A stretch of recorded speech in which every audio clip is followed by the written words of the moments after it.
My dog's going to go apeshit any minute now because my wife's going to come back from the shops.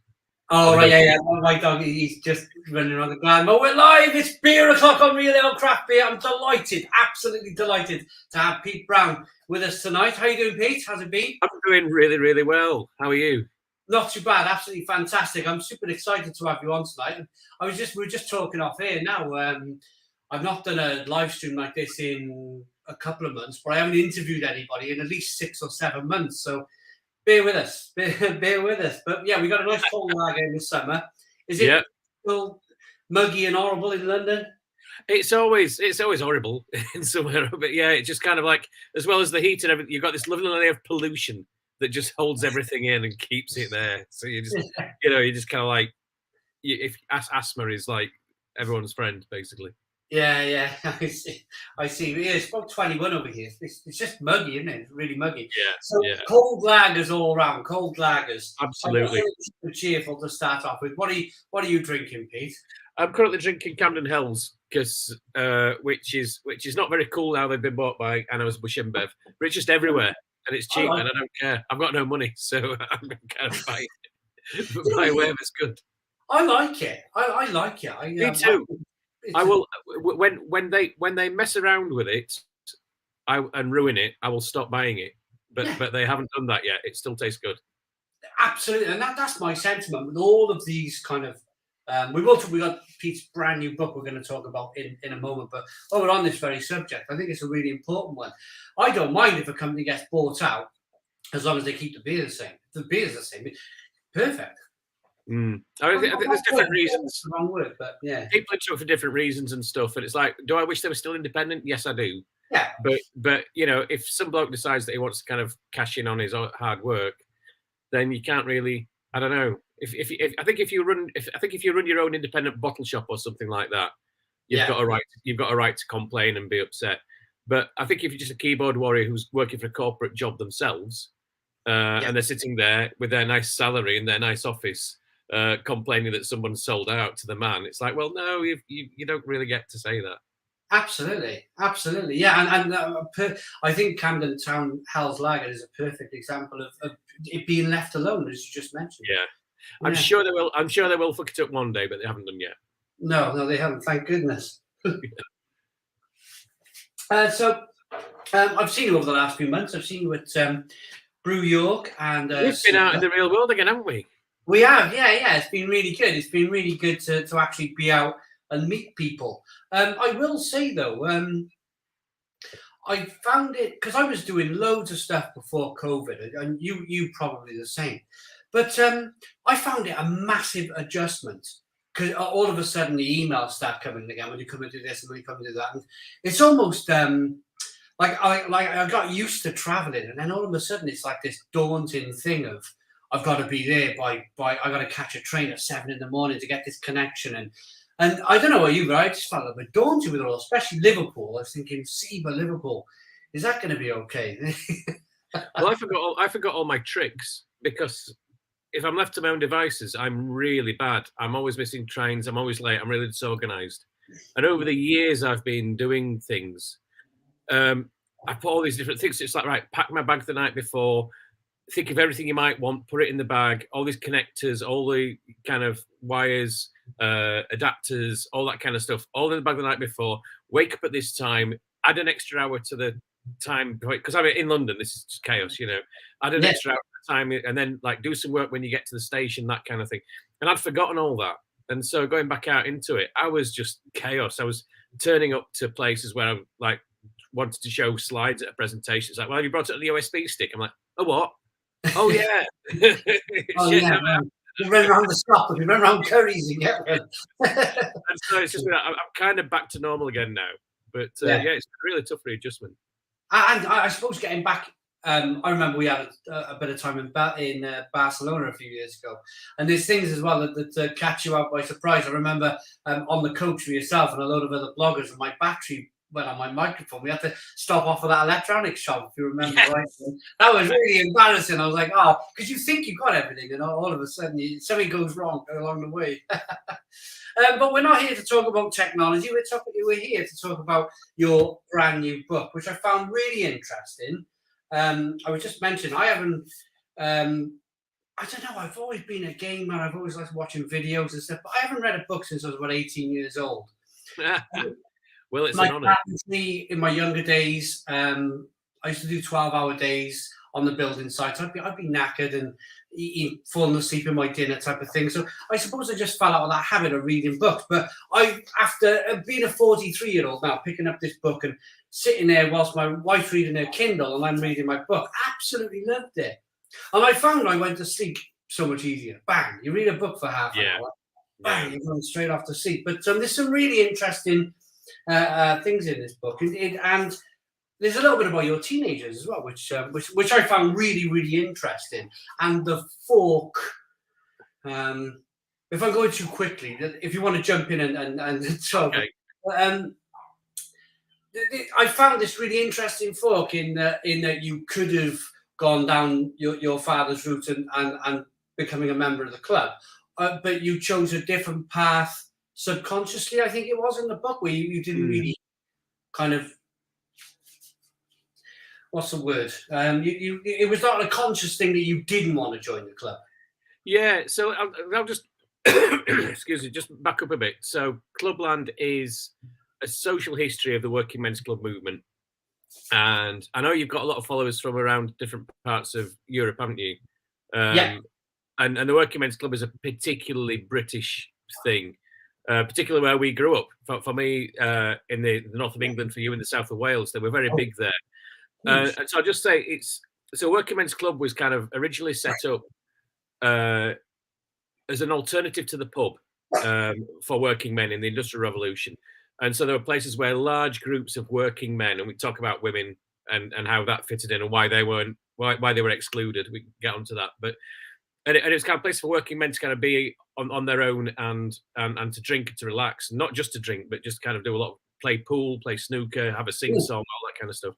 And the genius of the movement in Britain was that they created basically a union of these clubs, so all the clubs could help each other out.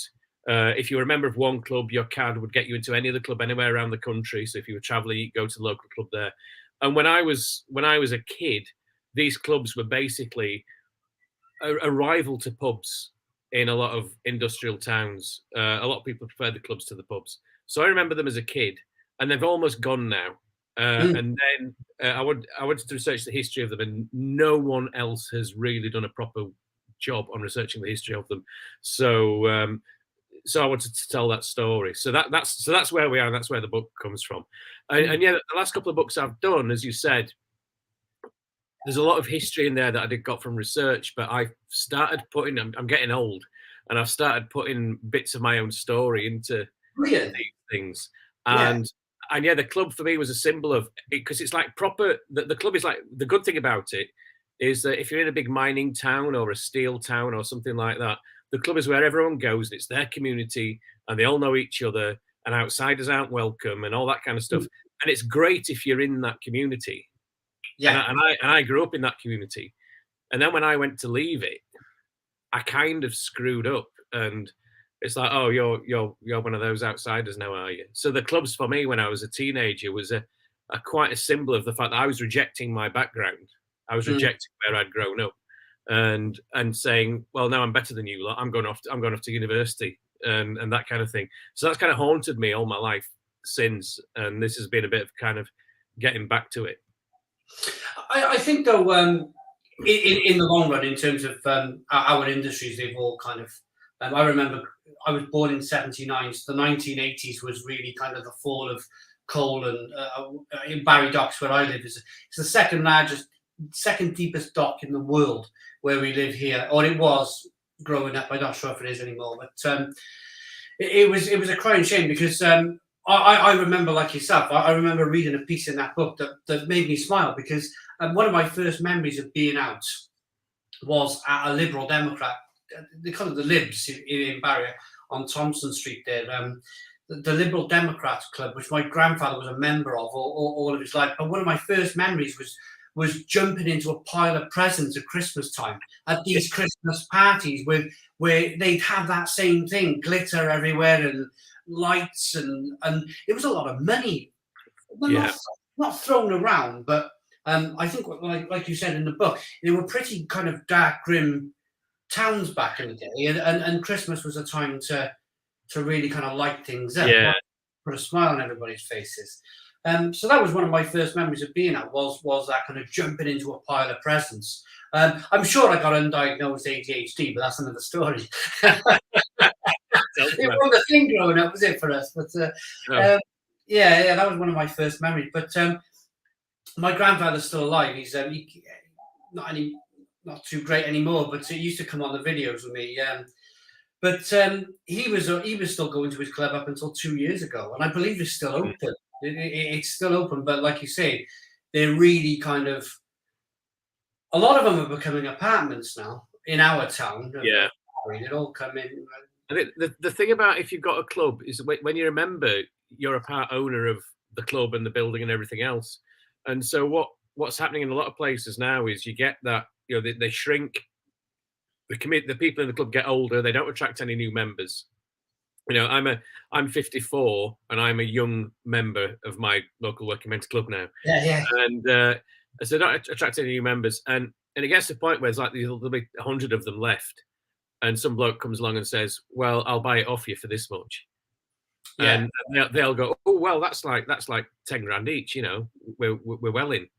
And they'd probably sell them for a fraction of what they're actually worth, because they're dealing with a sharp operator or whatever. And a lot of clubs are getting bought and turned into something else and closed down, and the people who are selling them are getting ripped off. And so it's a big time now for trying to preserve these places and revitalize them. And when I get to the end of it, I'm like, no, these places are still relevant. We still need them, but they need to change if they're going to attract younger people. I got so many stories. I had so many stories that are popping in my head and coming out with the clubs. But I wanted to start with the history of the club. Barry's a relatively new town in that we had old Caddiston. There was bits of Barry dotted all around. And then all of a sudden, David Davis decided to build this dock. There was too much. They were up to 100% capacity in Cardiff. So they needed somewhere else. So they planned it and built it in something like 10 years. It was an absolute boom town. But they built in Barry 20, 30 hotels. They built them without even applying for licenses to operate as hotels. Some of them didn't even open as hotels. Some of them never even opened. So what happened was that they eventually, when the town kind of caught up with itself after being built, they become naturally clubs. So it didn't work as a hotel. It then worked as a club. So in Barry, we got, I live in a place called Caddiston, and we got a Cons Club, a conservative club, just down the road there. And it's over 4 stories. And on the top, it's engraved as the Osborne Hotel, but it's always been known as the Caddiston Cons. But like you said, they got floors with just snooker tables in, floors for dance rooms, and they were just great big things. Is that the same, a similar story with Barnsley, with yourself, in that were they purpose-built clubs?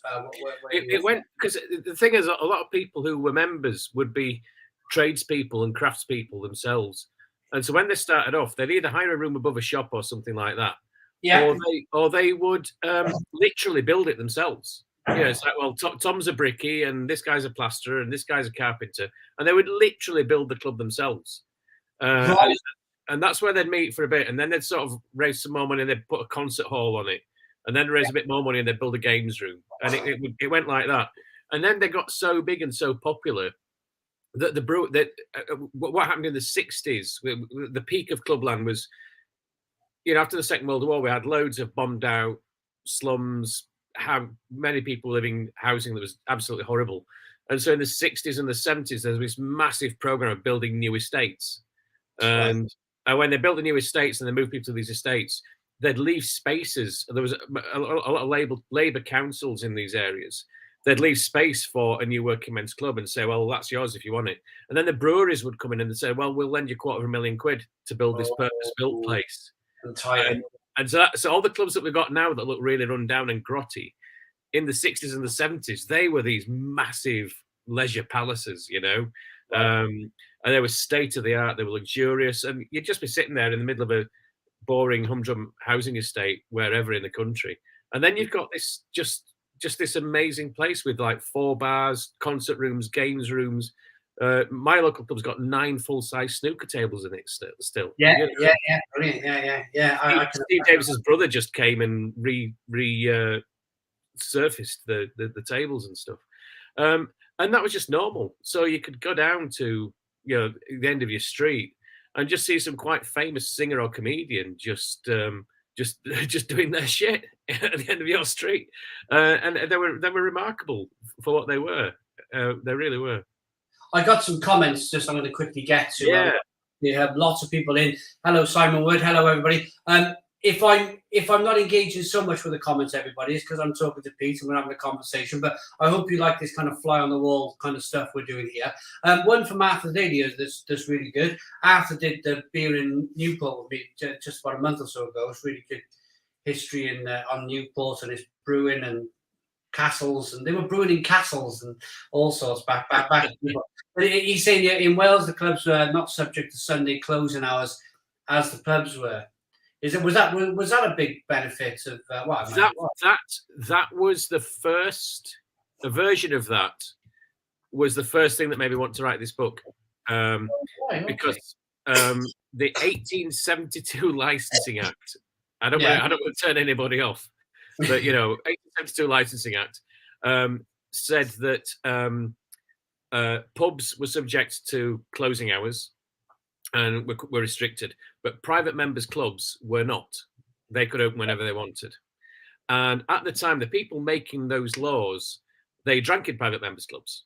And private members' clubs were the clubs in Mayfair and St. James's, where, colonnaded halls full of generals and bishops and MPs and ministers and all this kind of stuff. And so they said, right, private members' clubs are not subject to these rules. Pubs, public houses are subject to these rules.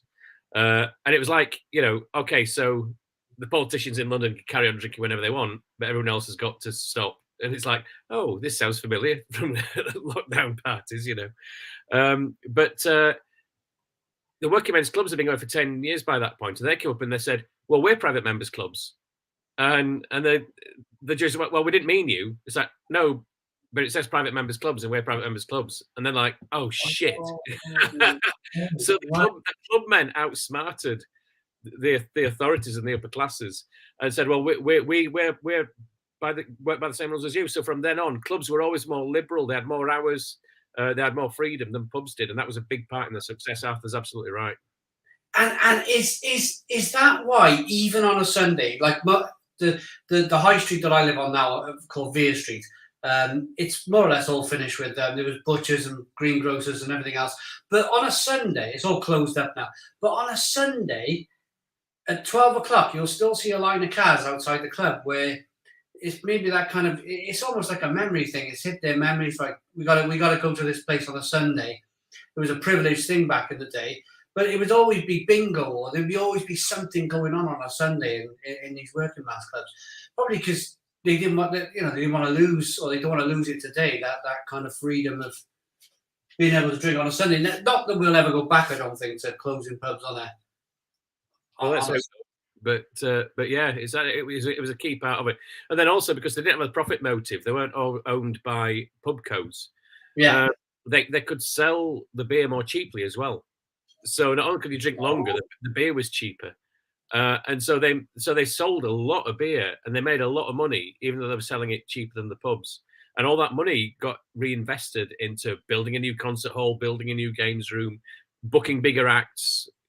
So in South Wales, this is where Tom Jones started. Start playing in rock and roll bands in clubs. Right, and yeah, could you mention that in the book? There's been a lot of people from snooker players becoming world champions, starting off in the club, and people who sing, and you realise the backbone of this whole thing is huge. Darts players and poker. Steve Davis, he started like playing snooker, But you know, I don't know about you, but I can't think of a single pub I know that's got a full-size snooker table in it. You have a pool table. You can play pool. Yeah. I work in a club. You've got a lot more space to stick a couple of snooker tables in. So Steve Davis, as a kid, was taken by his dad to the club, and that's where Steve Davis learned to play snooker. And then he got his cue from a dead working men's club member, and that's the cue that he won 6 world championships with. And so there's so many, as you say, it crosses everything.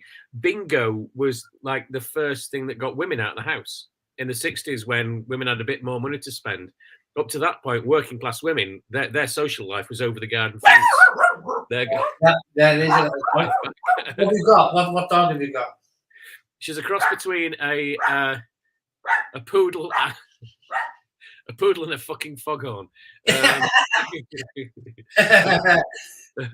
poodle and a West Highland Terrier. Oh, yeah, that's my wife. But yeah, so they would.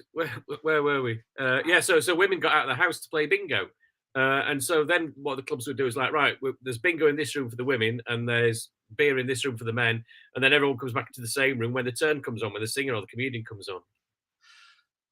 This brings me on to a really funny story, because my wife grew up she's from Salisbury, Bulford, and Salisbury. She moved to Princetown, and these small towns. She a bedroom window overlooked Dartmoor Prison, but believe it or not, in Princetown. But she only ever lived in small towns, which never really had a really big club culture. So when she moved to Barry, the family were not really a drinking family, so we met each other. We take her to clubs and whatnot. I remember one Christmas we went to a party. We went upstairs into these first floor parties, disco going, drinking, and I went down to the bar, and she said, "I'll come with you." And I said, "You can't." And she said, "What do you mean I can't?" And she thought I was joking. And I said, no, you're not allowed. You're not allowed. It's a men's only bar. She said, well, it's 2013 or something like this, 2014. Of course I am. Of course I am. I said, well, she said, well, I'm coming down anyway. I don't believe you. I think you're winding me up. So I go down to the bar, and she's following behind me, and she's got like these 50 men, and the landlady over the bar looking at her thinking, what are you doing in here? And I said, I told you. So you're not allowed in here. So what was it? What was the reason behind all of this? But not women not allowed in the bars and these clubs. I think that's the biggest problem with the whole thing, really. Yeah. So it's important to understand that when the clubs were set up, it wasn't about not letting women in. It was about giving men something else to do, so they didn't just get absolutely hammered and then go home and beat their wives. Domestic abuse was a really big problem at the time. Okay. And the people who the clubs were set up by people who thought they knew better than everybody else.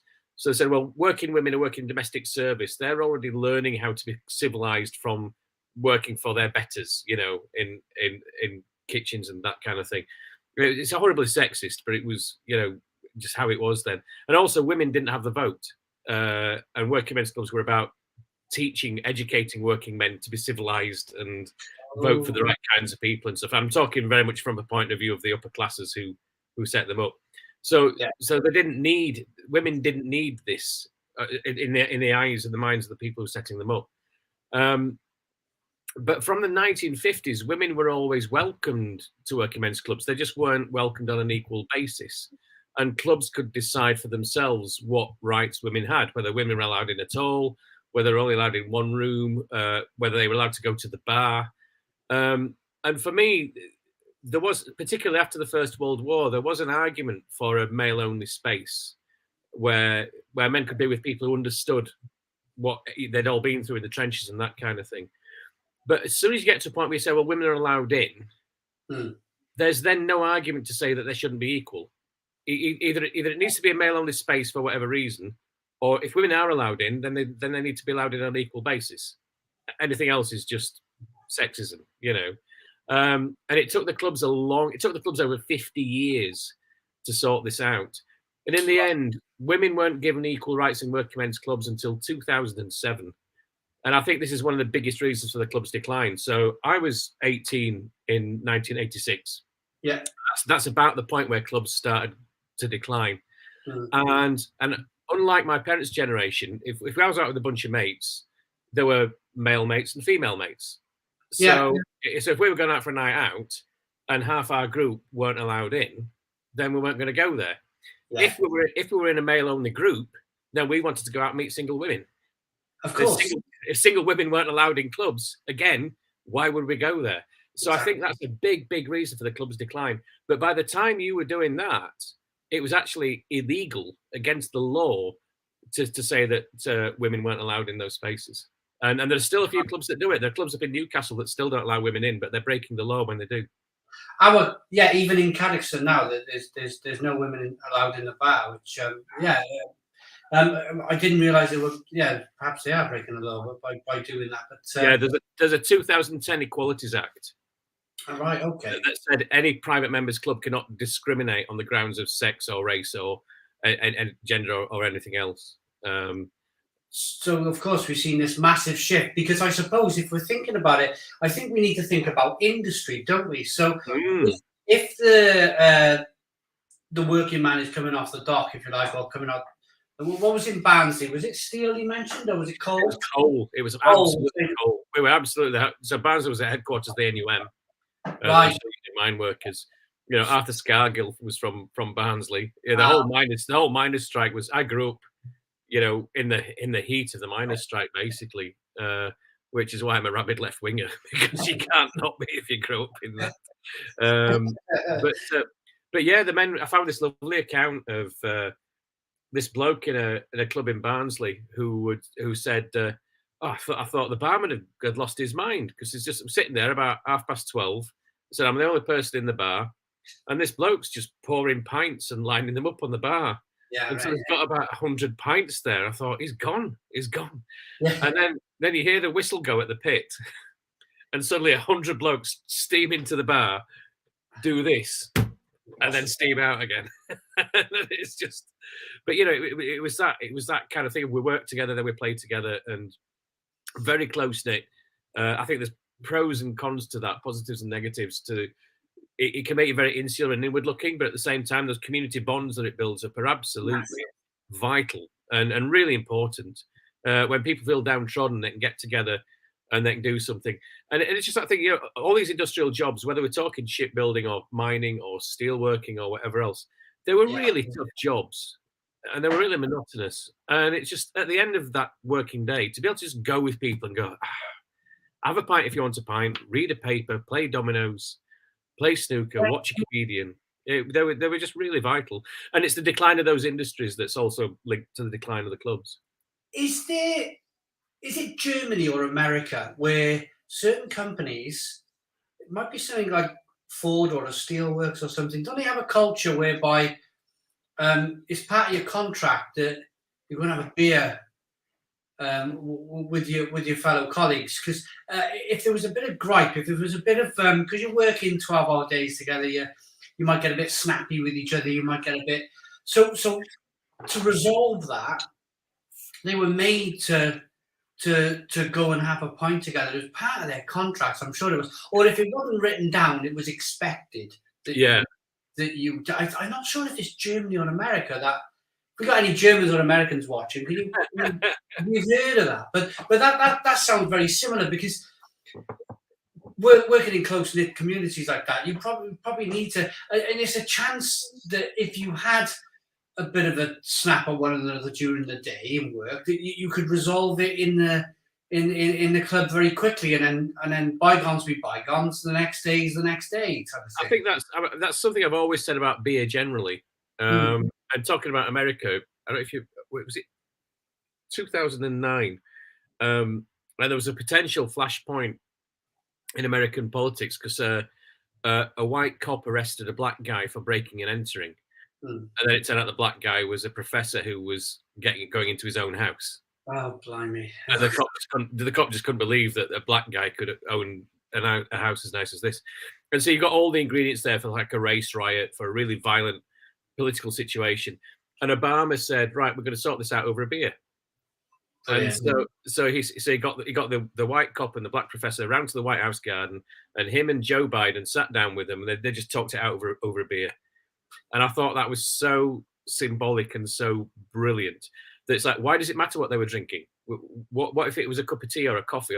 No, because when you do it over a beer, that's saying something. Exactly what you're talking about. It's that kind of thing where you share something. It's where you're equals. Yeah. It's where you put everything else to one side. When you toast someone with a beer, you're going, we're all right now.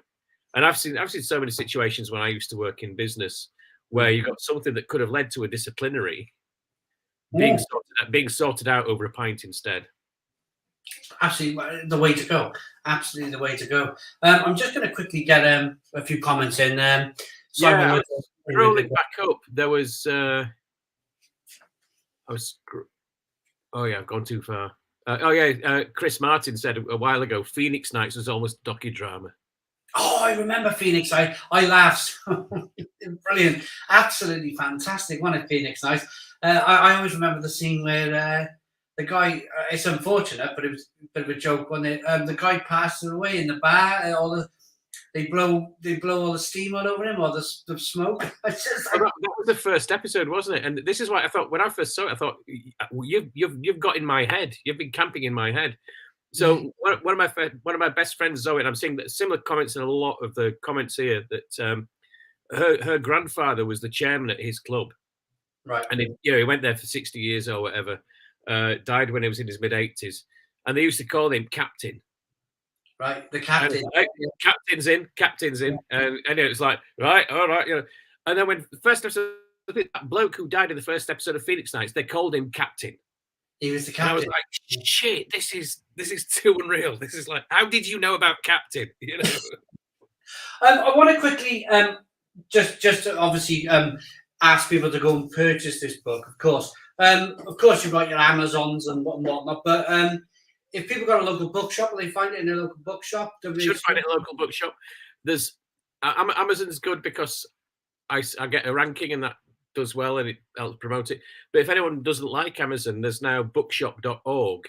Okay. Which works the same way as Amazon, except what they do is when you place an order through bookshop.org, they buy it from a local bookshop near you. So it's like Amazon, but for local bookshops and not a big corporate giant. Fantastic. So Amazon great, bookshop.org in some ways even better. And it's fantastic because there's a lot in here. You talk about you went to visit the first ever. Was it? Yeah. Was it, off the top of my head, was it Redditch or something? Reddish, yeah. Was the first ever working man's club, and you got to interview one of the senior members there. I spoke to the committee. Yeah. But no, was that? I think there's a bit of a dispute on that as to which was the oldest. People argue about it all the time, and it's not the first ever one, but it's the oldest one that's still surviving. Right. Oh, right. Okay. So there were earlier ones, but a lot of them have gone now, and so that's the oldest remaining one. But in the papers, whenever anyone writes a story about a working men's club, it's usually like local press. They always say, and it's the oldest working men's club in the country, and it's like, you could just check before you write that. Yeah. You can absolutely. It's built in it's the oldest working men's club in the country, opened in 1917. It's like working men's clubs have been around for 50 years by that point. Yeah, absolutely. No, I really enjoyed it. Really enjoyed it. There was another comment I wanted to read from. I cut my drumming teeth in working men's clubs, and some could be brutal, but some full of salt and earth characters. Yes. I think that goes hand in hand. I think there's so many stories about performers in working men's clubs, and they are salt of the earth characters, and they're brilliant, but they don't suffer fools. They don't suffer anybody. It's that it's like you do it their way. That's the thing. It doesn't matter who you are. There's a lovely story about the band The Small Faces in the 60s. And they turn up, and at that point, the committees in the clubs had been soldiers in World War II. 20, 30 years later, and they're running these clubs. And Small Faces turn up with a kind of their long hair and stuff. It's like, you're not coming in here dressed like that. I'm ashamed type of thing, yeah. Oh, blimey! And Right. then they're going to be one of the biggest bands in the '60s. It's just Well, was there ever? Do you think another thing as well for? Let's rewind a little bit because we were talking about sorting out your differences, but there was like you mentioned, there was another reason as well.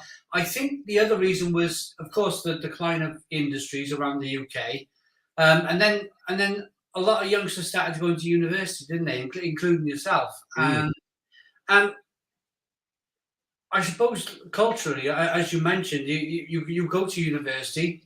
There's a lot of women in university. You're not going to go to a place you say, okay, we've had a good day in uni now. We're going to go to the bar, but you're not allowed in here. You're going to go to a place where your friends are going to want to go to as well, which is perfectly, it's the right thing to do, isn't it? And it was a funny thing because back then, so from like the 50s to the 80s, 90s, if you were in a club and you had a wife and kids, you could take them in. So once you were married, it was fine. You could go there as a family. Right. But if you were a single woman, you couldn't go in. So it was just insane. So there weren't places to meet. As I said, there weren't places to meet women, which is the only thing on your mind when you're 18. And and so it was a real problem. But it did make them more family. I suppose if there is a plus side to that, it did make them more family friendly, so that you can go there with your wife and kids and know that there's not going to be a load of young stag nights or hen nights in kind of looking to tear the place up and everything. They were a lot calmer than pubs, I think. What about food? Do you think, because we've definitely seen a big food culture over the last 20, 30 years. The amount of chefs stuff on the television is incredible, isn't it? The amount of celebrity chefs. And here's one thing I can't understand. So one of the big things of pub culture, and I've just seen someone post a comment about the Wheel Tappers and Shunters Club, Chris Martin, which was a really interesting program to watch. You can watch a few episodes of it on YouTube now. So it was made between 1974 and 1977, and it was a working men's club set built in Granada Studios. And they did it so well that they'd get letters from people asking where the club was so they could go on a Monday night or whatever. But even on Wheel Taps and Shunters, which was a TV show, they'd still have things like, excuse me, stop singing, the pies have arrived. So that they'd have a pie man come in and they'd set up a stall and serve pies and mushy peas. Or they'd have the seafood man come around with a tray of seafood and go around selling whelks and cockles and things like that. So they didn't have kitchens, but they did have food, and that's gone. Working men's clubs now, like, we don't know what's. It's like, for a lot of people, the only thing they know about clubs is pies have arrived, and so have some pies. If you go to a craft beer tap room now, they'll have food trucks outside selling burgers or falafel or whatever. It's like, we'll do that, And someone just posted chicken in a basket. Yeah, some of the clubs that did have kitchens, they were like, right, you've got scampi and chips, you got chicken in a basket, or you got fish and chips. We've got all the food groups covered, So some of the bigger ones would have that. But not having food now is a big problem. I only asked that question because I never remember food in the work. I remember lots of parties where they'd have sandwiches and crisps and that sort of thing, table set up, buffet type things with a party. But I never remember pies being brought in or anything like that. That's why I asked the question, because I wasn't sure if perhaps that's where I'm from, Barry, but there was never any food. I think also that's the difference that 10 years makes between you and me. So when I was 18, all my friends would have, so one friend would say, right, the oldest person, it's like, right, it's my 18th birthday. I'm having it at the over 65s club in Walthorpe, wherever, And so you'd go there and they'd have the party, they'd have the disco, and then the pies would arrive halfway through. Oh, that's fantastic. And then the rest of us go, oh, God, that was brilliant, your party. I'm going to have my party there as well. And so there'd be a year where everyone had their 18th birthday party in the same place.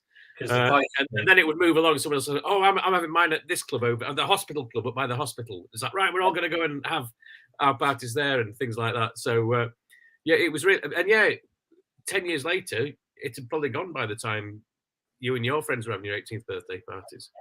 Yeah, it was kind of disco type things going on now with buffets. That was the thing around here. Probably there's a lot of that going on where you were as well. Discos and buffets. Yes, yes, There's a absolutely. couple of comments I can see that you're looking at there. Have a read. Yeah, so the Mildmay Club from Luke. This is my local club, Oh, which I joined about 4 years ago, and they were trying to have it closed down. They were trying to shrink it so that they could sell it off for redevelopment because it's an amazing piece of land that right. it's on, and it's an amazing building. It's a Grade 2 listed building, and there's not many working men's clubs that are listed like that. But then some new committee members got in and they opened it up and they managed to get in a load of new members. So Yeah. yuppies like me, young yuppies like me, are all membership now, and it's really turned around. And there's another thing about it, which is that the comedian Stuart Lee did a series on BBC Two called Stuart Lee's Comedy Vehicle, and he Yeah. remembered the Wheel Tappers and Shunters Club from the 70s. He was a kid; he's the same age as me, and he wanted to film his stand-up TV show in a place that looked like the Wheel Tappers and Shunters. So Right. he found the Mildmay Club and went, "This is amazing. This is absolutely perfect." And so he shot 3 series of this show there. And the Mildmay Club realised that because it looks, you walk into the main room where it was shot, and it's like walking back into the 1970s. You know, nothing's. It's been kept in really good nick. It's not shabby, but it just hasn't changed. And they Yeah. went, "Oh, this is really good." And so they hired someone to sell it as a film and TV location, Oh, right. and it's been on Killing Eve. It's where the film Made in Dagenham was shot. Renée Zellweger starred in a film about Judy Garland, and it was the place where they filmed all the concert scenes for that. They filmed music videos there for people like Michael Kiwanuka. But there's basically shooting there every week, and the income they get from the TV, video, and movie shoots has allowed them to kind of build a new roof and stop Yeah, the yeah. and all that. So it's actually doing really, really well now. And my current project is I'm now writing their Christmas pantomime script. Ah, fantastic, fantastic, fantastic, fantastic. Um, where do you see the future of the club?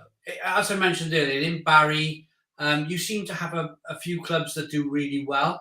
We've got a place called, as always in towns, there's always a nicer part of the town to live. So the east end of Barry is where I live. You've got the west end of Barry, which is quite upmarket, and we've got the West End Labour Club up the west end of Barry there, and they've got a load of different craft beers in.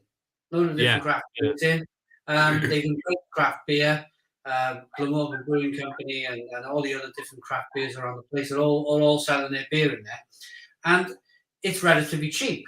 People play snooker, but places like that seem to be really solid, doing really, really well.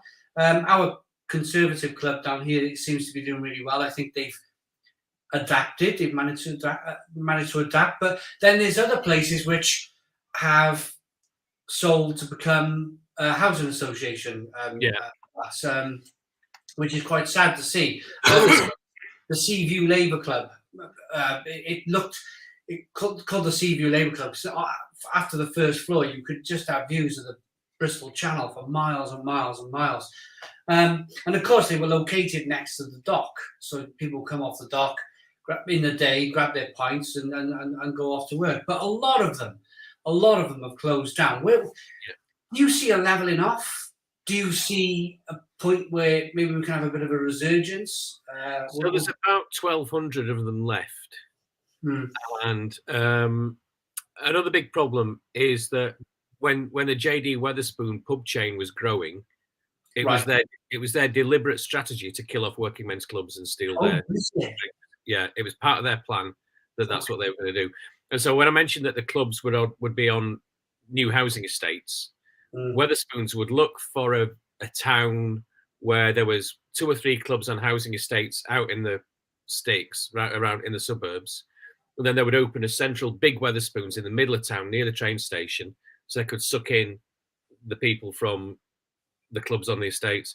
And so they've done a lot to close clubs down. And I did see someone in the comments earlier saying the problem was they couldn't get young people interested in standing up for the club committee, and that's absolutely true. They're not doing enough to get younger people interested. Excuse me. And when I went around clubs, I was saying things like, right, so they're saying if we don't get new members, we're dead. The average age of committee members I spoke to was about 74, 75. Ooh, yeah. And they're trying to run this, still trying to run these places. Yeah. Which is why I say young people in clubs are people in their 50s at the moment. And I'd say to them, well, what are you doing to get new members in then? And they go, oh, we don't know what to do. And it's like, have you tried putting a sign up outside saying new members welcome? And like, oh, that's interesting. Yeah, oh, that's a good idea. It's like, oh, come on, really? First thing. Yeah. Really. And on top of that, none of them are on social media. And no. it doesn't matter how, like working class people who are doing kind of 0 hours contract jobs, it doesn't matter how poor you are, you live on your mobile phone, you live through your social media accounts. Yeah. And working men's clubs simply are not there. They're just not there. And so there's a lot of people, I'd say below the age of 40, who probably don't even know that working men's clubs exist. Don't know how they function. And I think they're really struggling. I think they're on the way out. But if you flip it round, you've got these big old spaces where you've got these massive rooms that are currently sitting in darkness, slowly rotting. Yeah. Four blokes propping up the bar, and that's it. And you think about what's happened over the last 12 years. And libraries are closing, youth centres are closing, community centres are closing. Yeah. And in a lot of these communities where everything's being stripped from them, the club's just sitting there empty. And it's like, right, get your mother and baby groups in, get your coffee mornings, your jumble sales, your youth clubs, your scout groups. And they could be providing everything that they have done, through their history. They could be, they're needed now as much as they ever were. And you just need some dynamic, clever people at the top, just going, right then, okay. And I've met clubs that are doing that. I've met clubs where they're open all day, every day, with different groups coming in and out and paying a bit of, room hire charge, but not as much as they would anywhere else. And they're thriving. So there's definitely a future for them if people do it right. So it's a simple bit of communication then. Was there ever a club, like you have a Lidl's newsletter, was there ever a club monthly newsletter? Or because that would have helped, wouldn't it? Because then you'd see these up and coming clubs who are diversifying, they're giving off their ideas then to these magazines that get rotated. Was it ever? It does exist. It does exist. There is. If you go onto the so the body that that looks after all the clubs is called the CIU, the Club and Institute Union. Okay. Their website looks like it was designed in 1998. Yeah. And they've got a listing of all the working men's clubs that are still members. 12 of those have got links to their own websites out of 1,200. So 1 in 100 have got their own websites. But there's a great guy, Sean Ferris, who there was a club industry trade magazine called Club Journal, and it was going out of business, and Sean basically bought it for nothing, and he's really revitalized it. So it takes about half an hour to download from the ancient website, but he's done quite a good job with it. They're like a club of the month thing. They have competitions for club of the year. They run events and stuff, so they're doing really well. But it's too little. He can't do everything on his own. You need to really kind of push it in a way. It's funny, isn't it? Like something simple like Twitter or Facebook, which we all now have. But like you say, it's a generational thing. And I can see that on my YouTube channel. I can see that the people with the most time on their hands are, of course, retired people sitting in front of Richard and Judy all day long. I mean, if that still exists, I don't watch daytime TV, but that sort of, they're just sitting there, not really doing much. But if you look at the demographics of the age group of my YouTube channel, and I think that's why it's still in its infancy, is because most of the people are still between the ages of 18 and 30. I think real ale and beers and stuff is not quite an interest until you hit maybe your mid 30s, maybe 40s. I think so, yeah. And then the more you go up, the graph just falls away. 65 plus is probably 3% of my viewership. But I think that's true of YouTube. But if you look on Facebook, a third of people who use Facebook in the UK are over 65. Really? Yeah, Oh, wow. all your mums and aunties are on there looking at photos of each other's grandchildren and stuff.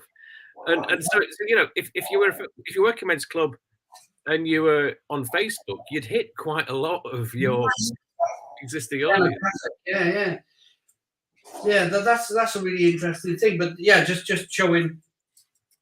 So for me, I got that same problem of trying to engage with people who have got lots of time and who probably like an ale.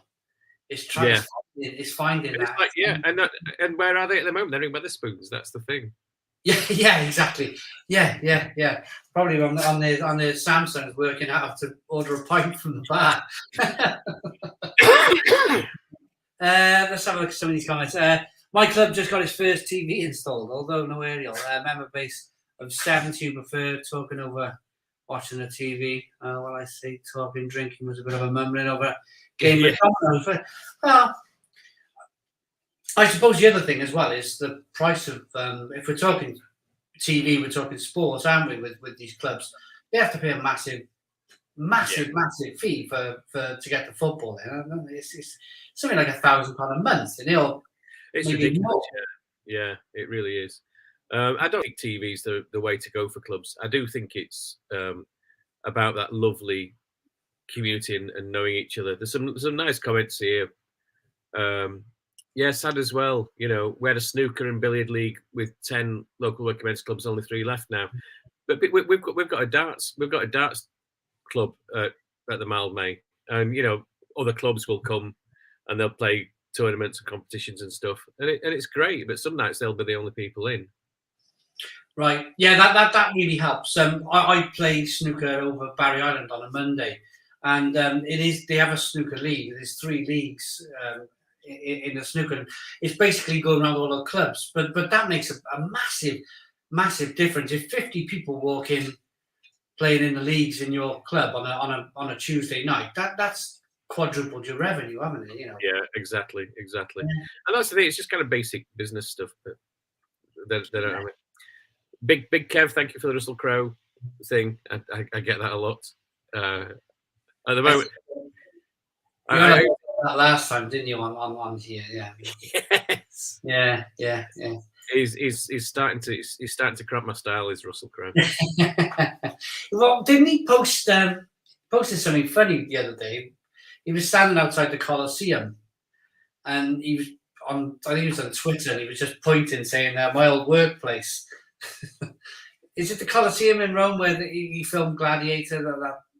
Or they would have filmed. Yeah, he was pointing, saying, "This is my old workplace," and that made me giggle. That did.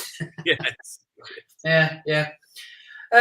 No, brilliant. So what I offer it again. You've got something else going on as well, Peter. Are we allowed to talk about this, or is it? Yeah. So I think that's probably, I think we've covered clubs really well, especially for your international audience who may be a bit kind of wondering what's going on. Yeah. But yeah, I've also been doing this book, which launches next week, World's Greatest Beers. I think most people on this channel will have seen a kind of, these are the 200 beers to drink before you die, or the 300 or the 1,000 or whatever it is. And it's just another one of those, really, except this one's got, it's published by Camera, a campaign for Real Ale. We've got 8 different authors. And what was so lovely about it was we had to start off, it's like, right, you've got 30 beers each that you can do. Who wants to do what beers? And so you just know that we're all going to pick the same beers to some extent. And so we had this meeting where it was like, right then, 6 of you want to write about Sierra Nevada Pale Ale. Who's gonna win that one? And it's like, well, okay, you can write about that one if I can write about this one. And it was a really great meeting. Apparently, I was too soft. Apparently, I let too many of my favorite beers go to other people. But I found some others. And also, I'm very happy that I think probably for the first time in the history of the campaign for Real Ale publishing, I've got a mainstream lager in the Camera book. Oh, as one of my beers, I chose Asahi Super Dry. because when you're drinking, for me, a lot of beer is when you say pick the world's greatest beers, it's like, well, that's impossible. You can't do it objectively. You can't do it objectively in a judging competition. No. And so I thought, well, it's about how beers make you feel at a moment. It's about how they fit. And when I went to Tokyo a long time ago, and you go in the railway arches under the stations in the middle of Tokyo, and you get these barbecue grills, these little bars called izakaya, and you've got every single part of a chicken on a skewer somewhere, and it's all smoky. And when you're there is no better beer than Asahi Super Dry. It was actually brewed and designed to go with the food that they serve in those places. So I've got a mainstream lager in a book published by Camera. We just touched on a really, really good subject, but I've been whittling away at this lager, and my prostate is calling me. So I'm going to go to the bathroom a little bit, and if you can watch the live stream a little bit for me, Pete, that'll be about 2 minutes. No worries. Yeah, I will answer some comments if I can see them. Be to the Coliseum. Won't be down with my members club. Worthington's, Cameron's, and 80 Bob in Luke's local club. I did get back in touch with Smooth Flow beers, which I haven't drunk for 30 years, but sometimes in some clubs that's all you get. These kind of nitro keg bitters that they're selling for like £2.20 a pint. And if you're selling, if you're selling kind of 3 grand's worth of that beer a night, it's still quite fresh, and it's actually reasonably good quality. So I'm all for the traditional ales in some of those clubs. Luke again on my local club permitted. There's 4 of us, and the others are all over 75. This is what I found in most clubs that I visited. The guys that are still there who are over 75, they're doing really well given how old they are, and they're still quite bright. They're all people who used to be like accountants or local businessmen and that kind of thing, or had some aspect of that in their jobs. But they're getting on, and then they need people with younger energy to bring new ideas in, which I really hope happens. I'm not going to read out the one about the actor in the local pantomime. Another comment about wheel tappers and shunters. If anyone doesn't remember that or is too young to know what it is, I was going to say it's a fascinating program. So Wheel Tappers and Shunters Social Club is on, like I said, there's a few episodes of it on YouTube. There's a big thing about working men's club humor, in that a lot of British television humor in the 1970s would not be considered acceptable now. There was a lot of racism, a lot of sexism, a lot of homophobia. This is the kind of, and it was mainstream everywhere. Everybody did it, and a lot of it wouldn't survive now. And you get someone like Bernard Manning, and their stuff is, you wouldn't ever get it anywhere close to TV now. But what's funny now watching Wheel Tappers and Shunters is there is some of that dodgy stuff, but there's also there's also stuff that's surprisingly forward-looking as well. There's lots of kind of quite progressive stuff. And one thing I never thought I would see is, if anyone remembers the Crankies, who I remember as kind of children's TV entertainers, their first ever TV thing is on Wheel Tappers and Shunters. It's really funny. They were really good when they started. So it's so there's all sorts of surprises there. I suppose something come up on the internet with myself. Something like 25 songs, and they're not allowed to play on the radio anymore. And you think, maybe some of the old Madonna stuff, or like a Virgin. I'm not sure if that's paid anymore. But songs like that, which they were quite catchy back in the day, and nobody thought much of. Probably not played so much anymore. Yeah, I think you just have to accept that it's different times, and that some jokes that used to pass muster don't anymore. No, and I'm a massive Formula One fan. I wouldn't miss a Formula One race for love nor money. And I just think a couple of years ago, what happened with Lewis Hamilton when he was kind of all that law, was it Floyd in America, that terrible thing that happened, and he was kind of supporting that. He wore a T-shirt, and ever since then, he's been kind of cast aside a little bit in terms of not being. Not. I think he probably would have won that 8th world title if things were slightly different in previous year, which. It just shows you it's power, isn't it? The old people in power. It's what am I trying to say? I think you know what I'm trying to say. It's a sticky one to get into in too much detail. Well, absolutely, especially live, especially after a few beers. I'm going to say to everybody, it's starting to get dark now. People are coming in from their evening summer walks. We got 85 people tuned in. Can we hit the like button down below? I haven't asked all evening. I've forgotten to ask, to be honest. If you hit the like button down below, we'll get more people watching the stream. The sun's going in now, so I imagine a lot of people are coming in from their afternoon walks and whatnot. And this will probably be a really good stream. But it's always been a funny one over the summer. I've always shut it. I shut it in May and I open it back up in September because I find the winter months are much better, and I get to have the summer off as well. Exactly right. Well, thank you for taking a rare summer. Oh no, it's brilliant. I've been looking forward to this all week, to be honest. I really enjoyed the book. We got one going back to the club from Arthur Daly, a really, really good friend of mine. Are clubs rougher than pubs? I think it's impossible to generalise. I think clubs have a reputation of being. I'm looking around because I'm looking for this book. Clubs in certain places have a reputation for being rougher than pubs. Really? And I got this book, which is quite rare now.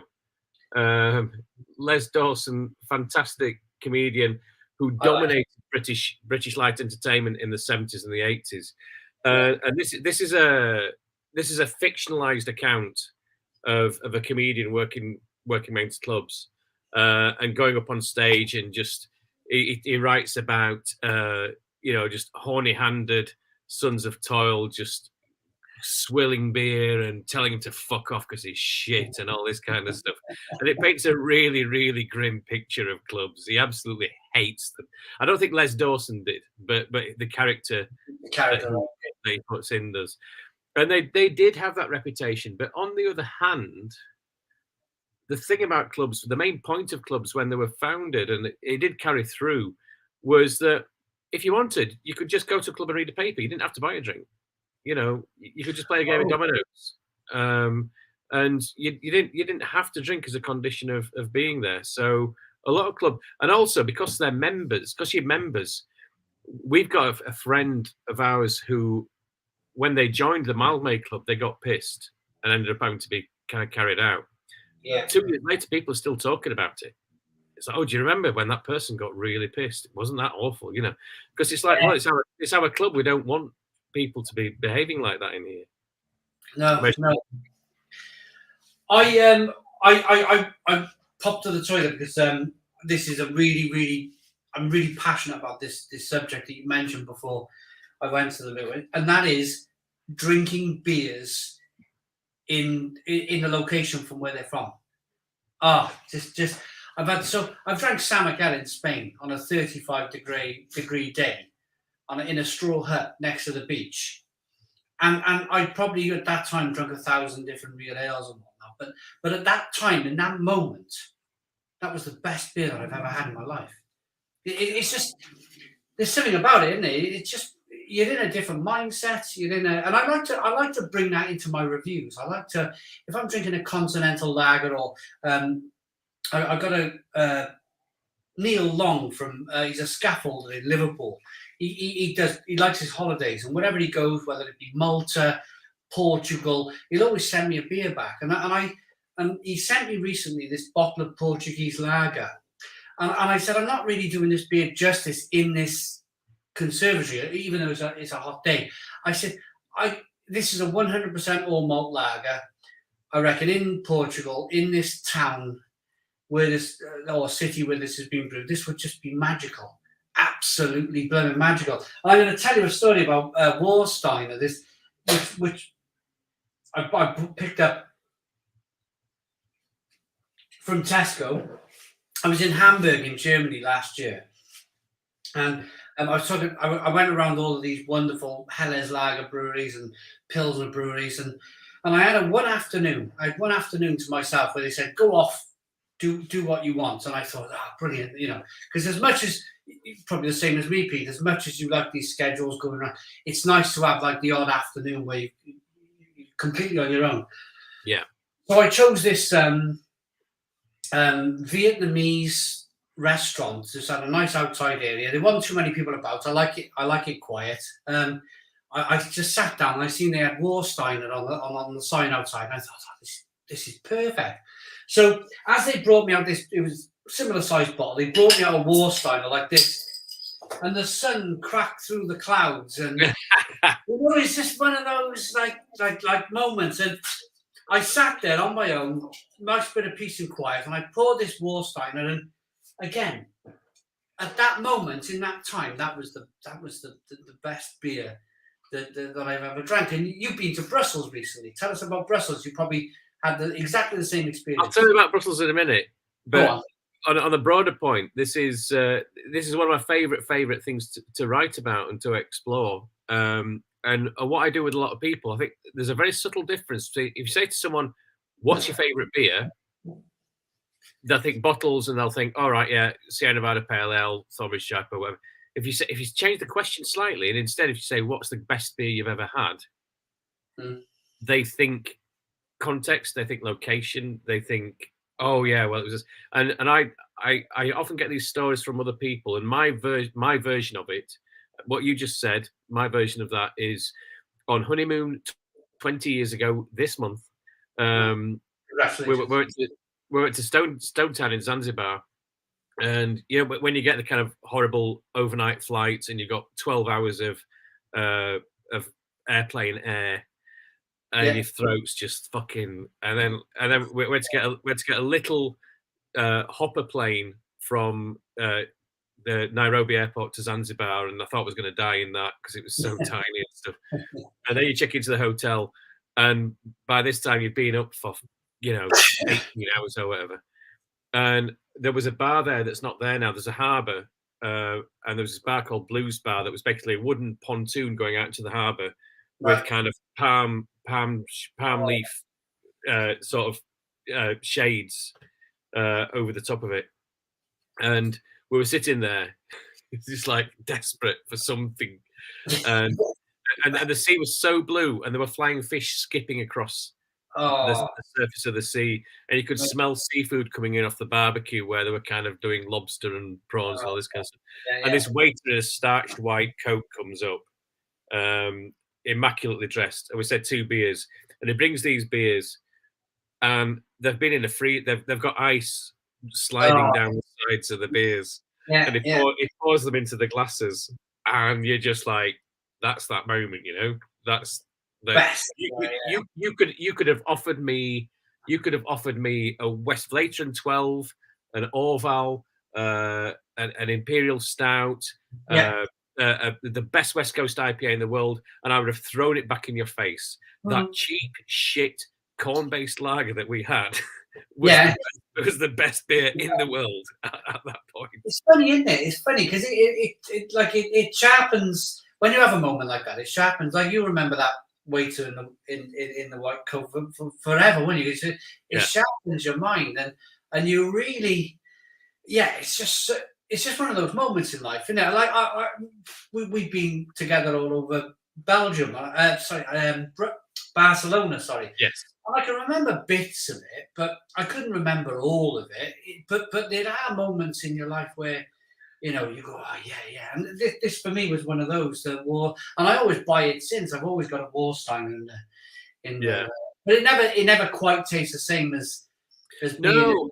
And that's the other thing I was going to say, because I do a lot of work on the psychology, the neuroscience of how we perceive flavor, and that's probably going to be my next book.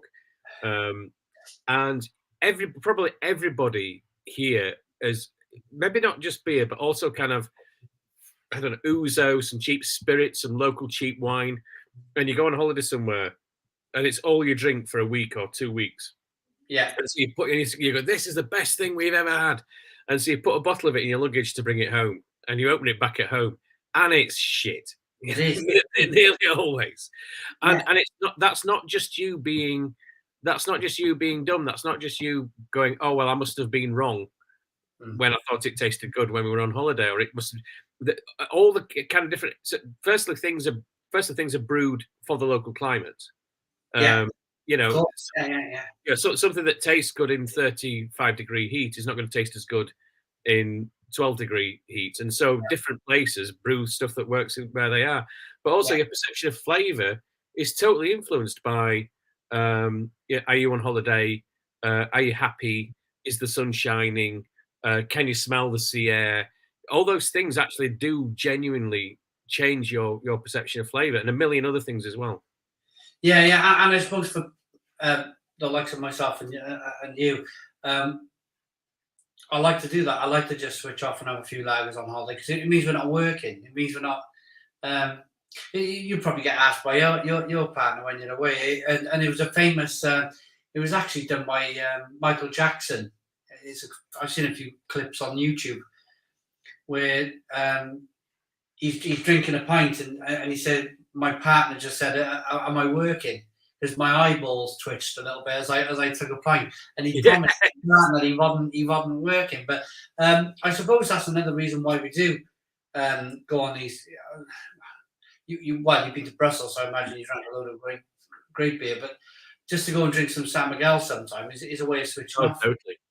But going back to Brussels, and this is one of the things I absolutely love about the Belgians, is I've got my favourite bars in Brussels where I have to drink a particular beer at a particular bar. Okay. So the first place we go, there's this place, Cafe Pochinelkelder, and it's right opposite the mannequin piss. The statue in Brussels, which is the national symbol of Belgium, which is a 2-year-old boy grinning his head off as he has a big piss. Yeah. And it's just so perfect because it's just like, it's Belgium. That's what it's like, you know. And it's in Cafe Pochinelkelder, I have to have a Taras Bulba, this kind of Belgian style mixed fermentation pale ale, and it's just gorgeous. But it's never more gorgeous than it is in that cafe. Yeah. Then we have to go to Cafe Mortzebeet, and Cafe Mortzebeet has Westmalle double on tap all the time, and you get it served in the proper chalice glass and stuff. And then we go to Monk, where you have probably some lambics and things like that. And then there's a Cafe Modelambic, where you've got to have some Cantillon Gueuze. Yeah. And Modelambic, Mortzebeet, and Monk were all closed because they'd all gone on their holidays. Oh no! Because in Belgium, you go, right, it's the summer, we're going on holiday, we're shutting the cafe for a month. You don't get anyone else to kind of cover for you while you're on holiday. You just go, okay, I get that maybe it's one of the biggest tourist attractions in the city. I don't give a shit. I'm going on holiday. So all my favourite Belgian cafes were closed. Oh God, we're closed. The first one you mentioned, because I went to Brussels. Is it the one where you mentioned the wee and doll? It's like a stone thing. Is that a Delirium Tremens bar? No, that's the other side of it. It's about 10 minutes walk from there. Brewery Hugh. Because there's a place where I was taken by Tomek Kapira, a Polish beer blogger. He took me to a place where he insisted he had to drink this Orval in this bar.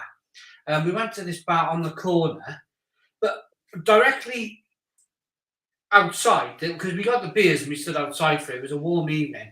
There was a drain cover, and he said, listen, and there was like trams and stuff going underneath this what seemed like this bar.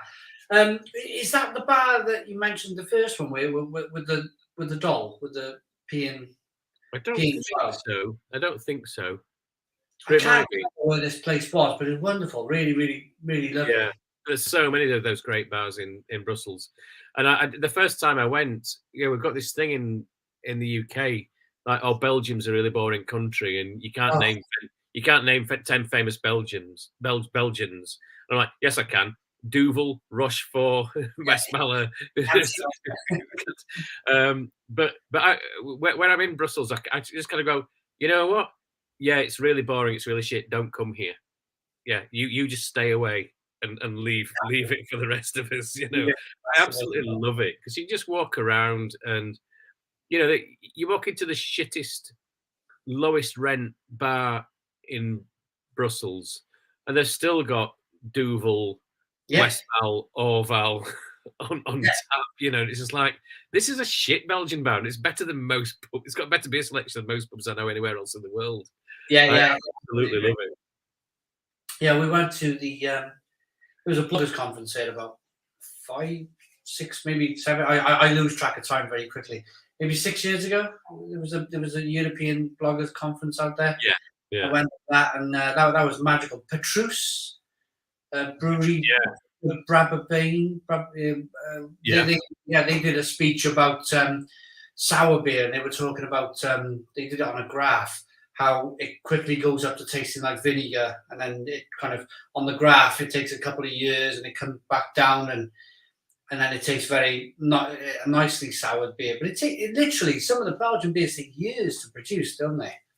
They do, and they change over time, and that's the wonderful thing about them. They're about because of regulations, like anything else, you got to put a best before date on it. Right. And so if you get a bottle of Orval, they have to put like best before. I think they put like a 2-year date on it or something like that. And you got a lot of bars now where they sell out of date Orval for €1 more than the in date Orval because it's got Brettanomyces in there that's still working away and it's making the beer dry out, become spritzier. And when you get an Orval that's 2 years out of date, it tastes better than the new one does. Now, am I right in saying that the new one tastes of apple and the old one tastes of the spritzer, or is it the other way around? I can't remember, but I mean, I had one 2 weeks ago. Yeah, there's a bit of. I guess there's a bit of appliness in there. That would be more of a fresh flavour. Yeah. So that would be a newer flavour.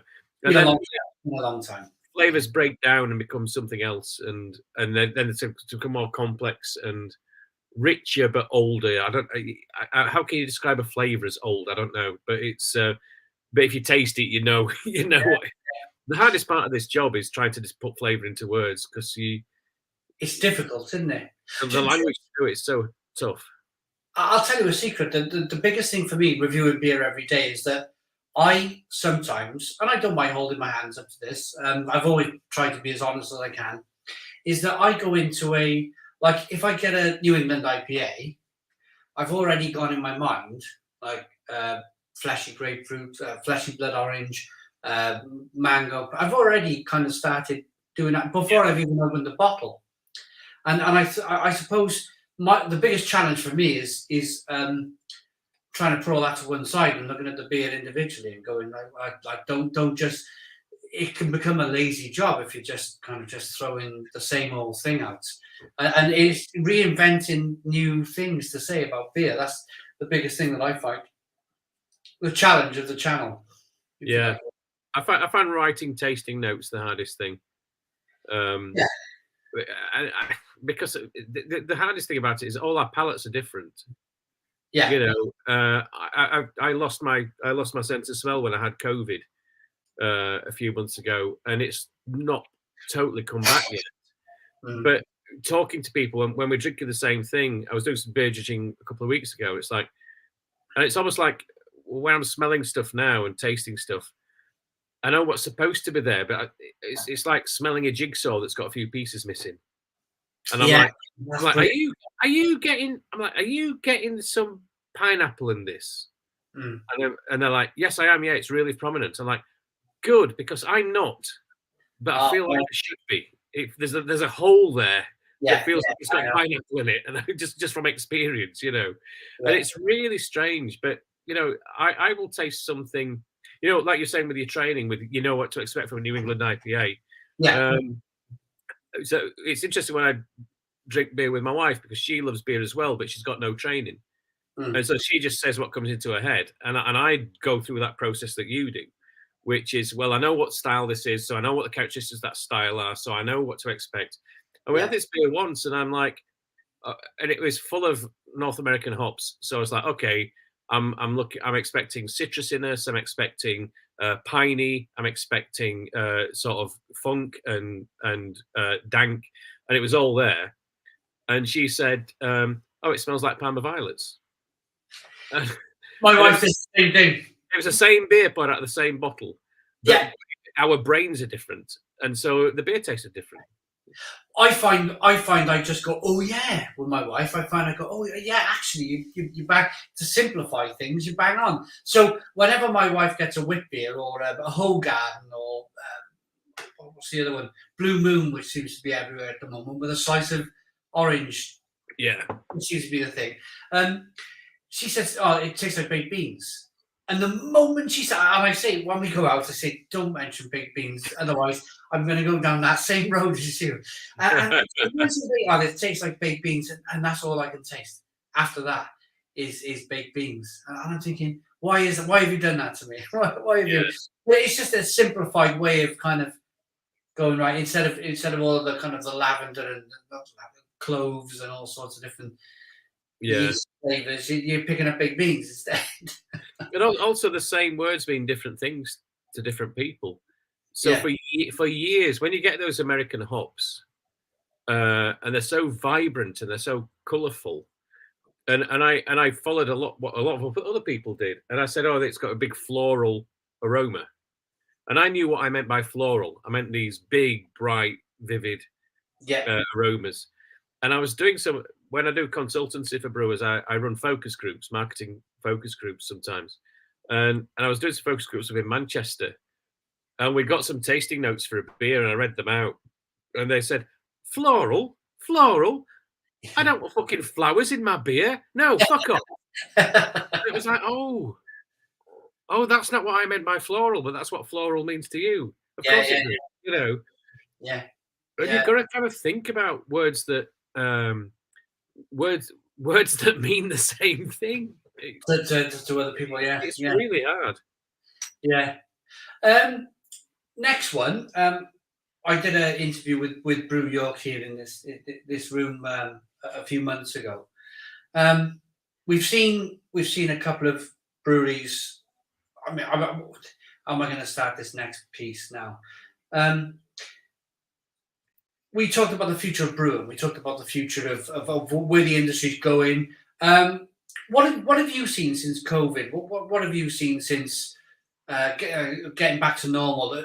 Are things completely back to normal yet, or are we still working through? No, I'm the same. I think there's a. If I can get this, I think my analysis of it was like there's several different things happening in COVID. There's not just one thing. So there's stuff that we had to stop doing that we can't wait to get back to. Yeah. There's stuff that we stopped doing and we went, oh, actually, I don't miss that. That's fine. I'm not going to go back to it. Right. And then there's new stuff that we had to start doing because of COVID, where we've gone, actually, this is all right. I'm going to carry on doing this after COVID is gone. Your Zoom stuff. You're still doing the Zoom stuff. Things like that, yeah. But yeah, it's in summer, forget it. Exactly.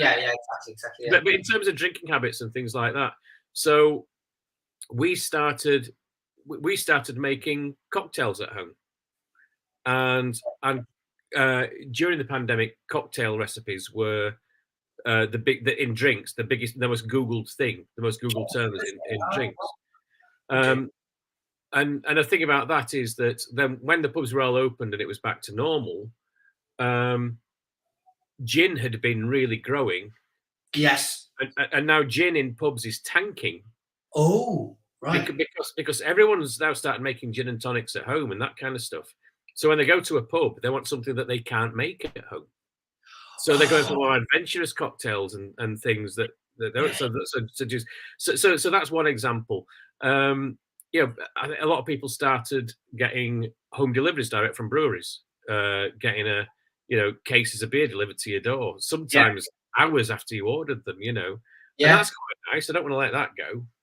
Yeah, that's the new normal. But I think mostly, I think people are going back to pubs. But when they do, I think it's accelerated this thing that we don't go to pubs as often as we used to. No. And so now going to a pub is becoming more of a special occasion when you do it. And what that means is that you might go to the pub half as much as you used to, but you're going to spend a bit more money when you're there. And I was talking to a guy who runs Robinson's in the Northwest. They've got about 240 pubs. And what he said was, we used to have people coming in drinking 5 pints of Carling. Now those same people coming in and drinking 2 pints of San Miguel or Peroni.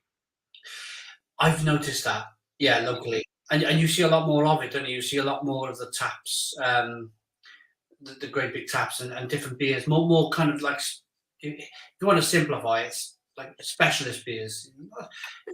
Not for us, but I mean, in terms of, if I was talking to my brother-in-law, it would be like more of a specialist beer rather than a Carling. Yeah, I've definitely noticed that. Stella Praven seems to have really benefited from COVID. Stella Praven seems to be everywhere at the moment. Yeah, just something a bit more special. And it's fine. It's a fine beer. But if you've only drunk Foster's all your life, then it's like, fuck, what is this? It is fantastic. And of course, then you don't need as many. I was just out Tuesday night, a family gathering that my nephew's 11th birthday. My dad's come back with a goblet of Left from, we were in Wetherspoons, but he come back with Left, and I was really surprised. And I said to him, "Are you enjoying that?" And because what I've learned when you're ultra keen, when I first got into beer, I was very quick to tell people that your Carling's rubbish or your Foster's rubbish. And then what I learned over time was you've immediately got their backup when you absolutely 100%. Your beer's rubbish and I'm drinking this one. Immediately you've got their backup and they're not liking it very much. So I've learned to go about things a little bit of a different way in terms of saying, you enjoying that Left? And my dad was like, it's really nice. He said, but it's strong. Don't tell your mother. and with that, I said, well, it's a Belgian beer. It's slightly stronger than Stella, but it's the same company. And I said, Stella was probably closer to Leffe, what you're drinking now, than what Stella is today. You probably started off life as a wit beer. It must have done, mustn't it, back in the day? It was always a Pilsner. It was 5.2. Oh, it was always a Pilsner, was it? Right, okay. Right, okay, because I thought maybe it started off life as a Belgian blonde and kind of just changed. No, the Artois brewery, their first product was a bock. So they used to sell a lot of dark, sort of brown lagers, and they produced Stella as a one-off in 1926 as a one-off Christmas beer. Yeah. So, and then it was popular, so they kept it. The Horn Brewery De Horn, I think. Yeah, that's it. And you still got the Horn on the label. Yeah. And it became so popular, they just changed the whole brewery to Stella Artois. That's the name of the brewery now. Yes, yeah. I got into I wouldn't be here today apart from the fact that I used to make ads for Stella Artois. How long have you been in? I know we covered this before, but there might be some new viewers watching today. There probably are. How long have you been involved in beer, Pete? And tell us your story getting into beer. Yeah, so it's all about advertising. And when I was, back in the day, late 80s, early 90s, when I was 18, 19, 20, before that, in the early 90s, in the early 80s rather, the funniest things on telly were the Heineken and Carling TV ads. Yeah. And just like Working Men's Club humour, they've dated really badly. But you got these perfect little 30-second sketches with a beer at the end. And because you couldn't say drink this beer, it gets you pissed. Yeah. So what they did was they would just create these really funny ads that somehow made you remember the brand name and made it kind of like this beer is a little bit cooler than the other beers. And when I was graduating university, I thought I want to make ads like that. That's what I want to do for a job. And so there's a perfect the perfect beer ad for me, and it's on YouTube if anyone wants to look it up. There's an ad for Carling Black Label, as it used to be called, and it does a piss take of the Dam Busters movie. So it's this black and white thing with a Lancaster bomber coming in, and they drop these bouncing bombs to go across water like a skipping stone to destroy the dam in Germany and flood a big industrial area. And instead of destroying the dam, there's a German goalkeeper who saves the bombs, like he's saving penalties. So it brilliantly brings together our obsessions with Germany and kind of A, the Second World War, and B, football, the way that we always lose on penalties. And then one pilot says to the other, goes, I bet he drinks Carling Black Label. And it's a perfect little 40 seconds of television. I remember it.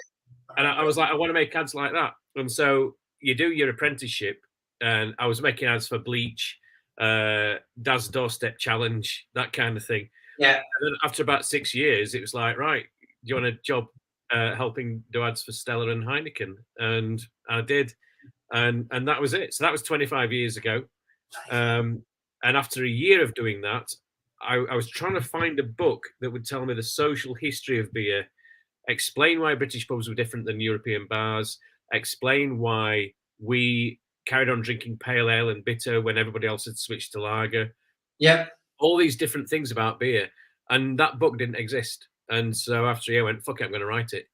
And when that book came out, it took a long time to write the first book.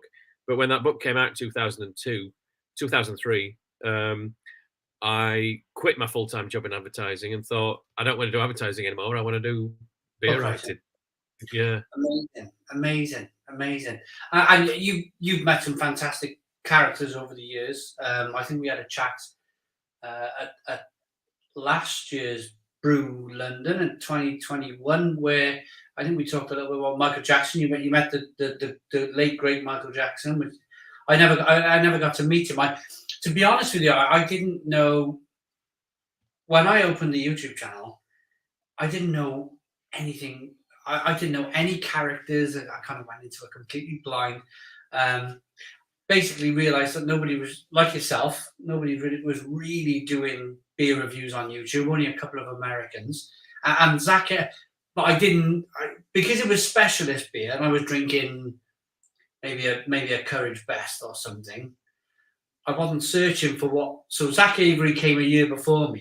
He did the year in beer, didn't he, in 2009? Mm.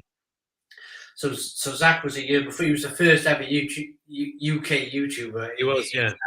Brilliant, fantastic guy. And of course, I started wet behind the ears, same as yourself. But I knew I wanted to do it. I knew I loved the beer. But sorry, I interrupted you. Go on. No, I don't think you did. Did I? What did I? I've lost my track. I've lost my track of thought. We were talking about adverts, weren't we? We were talking about Zach and YouTube.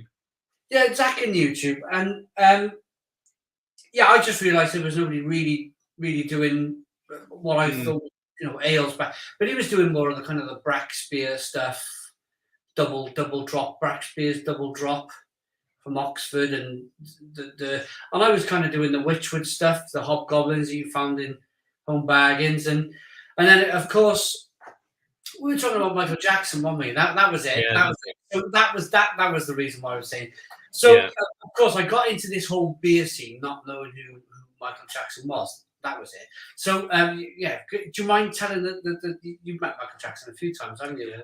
I met him, but it was absolutely incredible. It was so I made a mistake. I thought that he just wrote boring tasting notes because I hadn't read what he did write, and he wrote so much more than boring tasting notes. He basically invented beer writing as a discipline. He was the first person to that language we were talking about that you have for beer reviews. He was the first person to say, this is the language that we should be using for beer. He was the first person to create beer styles. He was the first person to write about Belgian beers.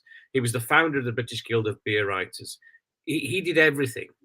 It's amazing. He did a TV series called The Beer Hunter, which you can still get on YouTube. And so he was the first person to have beer taken as seriously as wine. He was the first person to write a world guide to beer.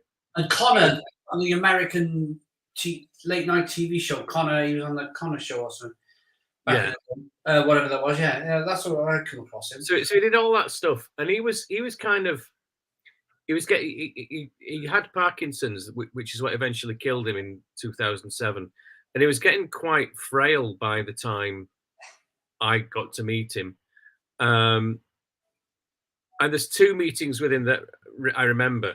One was as a kind of rookie beer writer, I was following what everyone else did. And it was like, okay, you got to ask about how big the brewery is. You got to ask about the brew length.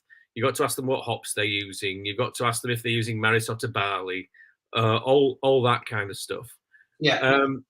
And I was with him when Thornbridge launched Kipling Ale, which was the first ever beer in the UK to use New Zealand hops. Okay. And this was when Martin Dickey, now at Brewdog, was one of the two brewers at Thornbridge. Yeah. If you read Martin's biography anywhere online, it doesn't mention the fact that he was a brewer at Thornbridge for 2 years before he helped set up Brewdog. Yeah. And so there's me and Michael sitting talking to the two brewers, and I'm going, "What hops did you use?" Okay, and they said, "Oh, we're the first people to use these New Zealand hops, and they have flavors that we've never come across before." And it's like, "And what were those flavors?" Right, and Michael goes, "So how did it feel? How did you feel when you first tasted this beer, knowing that you'd made a beer that nobody else in the UK had made before?" And I just looked at him and I was like, "That's how you do it." Yeah. And that was a massive, massive learning for me. And the second thing was like about 3 weeks before he died. And I did my third book. I took a barrel of India Pale Ale from Burton-on-Trent to India by its traditional sea route. Did you? Yeah. Oh, wow. Because everyone was saying, well, it ages in a really special way, and that's the traditional. I said, well, let's see how it works. And so I did this thing. Nearly cost me everything, my mental health. Yeah. It was a stupid idea, but it made a great book. Yeah. And so about a month. So Michael died about 3 days before I was due to get on my ship. And so but he knew I was doing this, and apparently he was very excited that I was doing it. Yeah. And the day before the British Guild of Beer Writers, sorry, the day before the Great British Beer Festival, the British Guild of Beer Writers has a reception for writers. And back then it used to be above the White Horse in Parsons Green in London. Right. And Michael had this thing where when he walked into a room, he had these acolytes. He had people just all around him, and they were very jealous of him. It was like they hated anyone else talking to him. It was like this religious cult with this master walking around the room. Yeah. And Michael came over to me and he put his arm around my shoulders and he leaned into my ear and he started talking. And he was talking for, I think, about 15 minutes. Mm. And there was this American brewer with his arm round Michael, furious, just like, fuck off. Yeah. And Michael's talking to me like this. And the room was so loud, I didn't hear a single word he said to me. Because his voice was going, his speech was slurred because of the Parkinson's. Yeah. And it was so loud and it was so hot. And he stood like that and talked to me 15 minutes. I've got no idea what he said. And then 3 weeks later he was dead. And that for me is like this, what did he say? Maybe he was just going, "You're a cunt. You're a cunt." I don't know.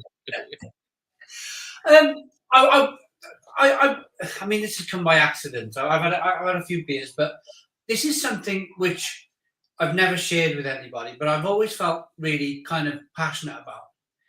And I wonder if it's ever been on your mind. So I remember watching some of them after a few years being on YouTube. I've got to know Michael's videos. People commented you should watch his stuff, and I did a little bit of watching of Michael Jackson, I remember he was the beer blogger. He was the independent person. But he would do his best to promote breweries. So I remember he did a thing with Dogfish Head. Gentleman's name. Sam Sam. Calagione. Sam. I remember when they were a smallish brewery. He did something on Channel 4, going to America. He introduced the brewery. He basically, for me, launched Sam's brewery and Sam's career. He then took the beer on that Connor. I don't know the name of the late night American TV show he went on. It was Connor. Yeah. And it was another Dogfish Head beer that he put on. Since his passing, what I found in that space, so it was 2006, and that was 2023, so 17 years. Yeah. In the 17 years since, what I found is that the likes of Sam and the gentleman from Brooklyn Brewery, Garrett Oliver, they've taken on that where they can sell out and they can do the stage stuff, but. And this is the slightly controversial part. And maybe, if I'm wrong, tell me. But okay. What I would like is because for me, Michael Jackson launched their careers. What I would like is, because they're not really independent, are they? Dogfish Head is not an independent company. Sam is kind of tied to Dogfish, and Brooklyn Brew is tied. So what I would like is for these people to maybe promote a blogger, an independent blogger, or an independent beer writer, because I think that's what the industry needs. I think the industry needs an independent person to be doing it rather than somebody tied to the brewery. Is that ever? I don't know. My mind works funny things, but have you ever thought along those lines? It's a funny one. You don't have to answer if you don't want to. It's just I don't know. I think the thing is, if they endorse someone, the instant they endorse someone is they're not independent anymore. Because it's like, oh, these guys are promoting him. That's the thing. And because I struggle with this all the time, because when you drift into this kind of influencer territory, which I hate as a word. Because influencing is something you do, not someone you are. It's like if it was right, well, you're our endorsed person, then you're not independent anymore. And I think independence is absolutely everything. And I've had such shit in the past where I've said something nice about a corporate brewer, and it's like, oh, what are they paying you? I'm like, they're not paying me. I just think they made a nice beer. It's like, no, how much did they pay you? Prove to me that they did not pay you money. It's like, I don't have to do that, but I'm telling you, they didn't pay me. They just made a beer and I thought it wasn't bad and I said so. And it's so weird out there in that space, in that kind of, everyone's so hypercritical. You were talking about trolling before we came on air. And there's a big negative streak that runs through all this, which is that if Brooklyn Garrett Oliver was to say this person is my favorite beer YouTuber, everyone would be on your back going, all right, so you've signed a contract with them, have you? Right, I see, yeah. It's it's what I was trying to get at, and it was just maybe a little bit of give back of like Michael Jackson launched as an independent person, he launched your careers. Maybe somebody independent who can talk about, because I think that's what beer needs. You've got your independent food critics that are on the television all the time, but what am I trying to say? Nobody's ever going to step into Michael Jackson's shoes. Nobody ever will do that. But I think there needs to be somebody who is independent, who gets a little bit of TV time. I think since, like you said, in the 80s and 90s, adverts have changed. There's music that can't be played on the radio anymore. Maybe it's that they don't want beer on the television anymore. That's a huge thing. You know, if you watch something like Saturday Kitchen, and I think they've had beer on before now. I think they've had beer on more recently, but we had a big campaign about 10 years ago with something like Saturday Kitchen, where it's you get to a point they were like, right, we're making a steak and ale pie. Steak and ale pie. Right, what wine are we going to pair with that? It's like, oh, for fuck's sake. Oh, yeah, did exactly the same thing. I know major food writers who I won't name because it wouldn't be fair, but they will not, as a point of principle, they will not write about beer. They will not drink beer. They will not taste beer. And it's like, well, you're not doing your job properly then, are you? But so let's think about that. And then the other thing, when beer does get on telly, is it needs if you want to get into kind of that sort of mainstream media thing, I had a period early on in my career where I was getting on telly quite a lot. Right. And I was 5 stone lighter than I am now. And I was 15 years younger than I am now. And getting on telly was quite easy. As soon as I put a bit of weight on, it's like it just dries up, you know. It's like, well, you don't look right for telly. You're not the right person for it. Also, I'm a white middle-aged middle class man, and there's too many of those on telly. There's not enough other people. So you've got to be the right kind of person for the very, very, very rare slots that beer has in mainstream media. You've got to be the right kind of person to get it. Yeah, and I suppose after that slightly kind of, I mean, I wanted to talk about. I wish I talked about it without a few beers in me, to be honest. But I've done it anyway. That's life, isn't it? I mean, that's what I like about bringing people on and just talking on a live. It's the fact that we can talk about. Also, you get something extra after a few beers as well. Exactly. But you jump to different places, which is what I like. Another thing we talked about off air. Now, I want to. This is talking to the viewers. A lot of people have enjoyed my series where I'm hitting towns. I'm talking about the history of the beer, where breweries were maybe in the 1800s in case of Newport. Big breweries which I never heard of. Literally, they were the size of the car parks that are in Newport city centre now. And I think Arthur Daly mentioned Barclays something in Newport. Massive. Massive companies. They simply don't exist anymore. Rumney, another one was Rumney Brewery, this mega brewery in the valleys that doesn't exist. Well, they do, but under another name. So then I walk around the pubs, showing the pubs, beers in the pubs, and just a general kind of what you would expect if you hit this city. So the recent one was Tenby, and people have really loved it. It's done 7,000 views in a day. But I wanted to talk about London, and I wanted to talk about to the viewers about London. Maybe they can give us some suggestions of where we do in London. But I'd like you. It would be absolutely tremendous if we could walk around London, talking about the history of beer in London and some of these wonderful bars that existed, and maybe some of the early breweries that existed. What's happening now in London? You know, that sort of thing. Maybe a day or something around London would be terrific. I'm going to let you talk to subscribers about that for 2 minutes while I go to the loo. Yeah. And then I'll join back in. Yeah, no worries. Yeah.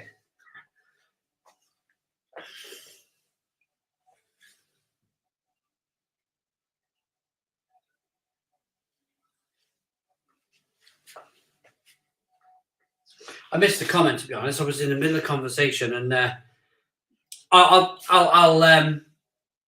talk to you directly, Paul. If you do Google Pete Brown beer, he's written a load of books, and he's fairly kind of terrific when it comes to beer. I just found it. The reason why shouldn't have done probably, but the reason why I timed you out was. I'm surprised that you didn't find anything about Pete Brown and beer. That was the only reason. Nothing. Lloyd and Yorith, here we are. So yeah, just to Paul, my apologies, Paul Major, if any offence was caused, but I don't know. I've been a bit of a. Anyway, let's move on.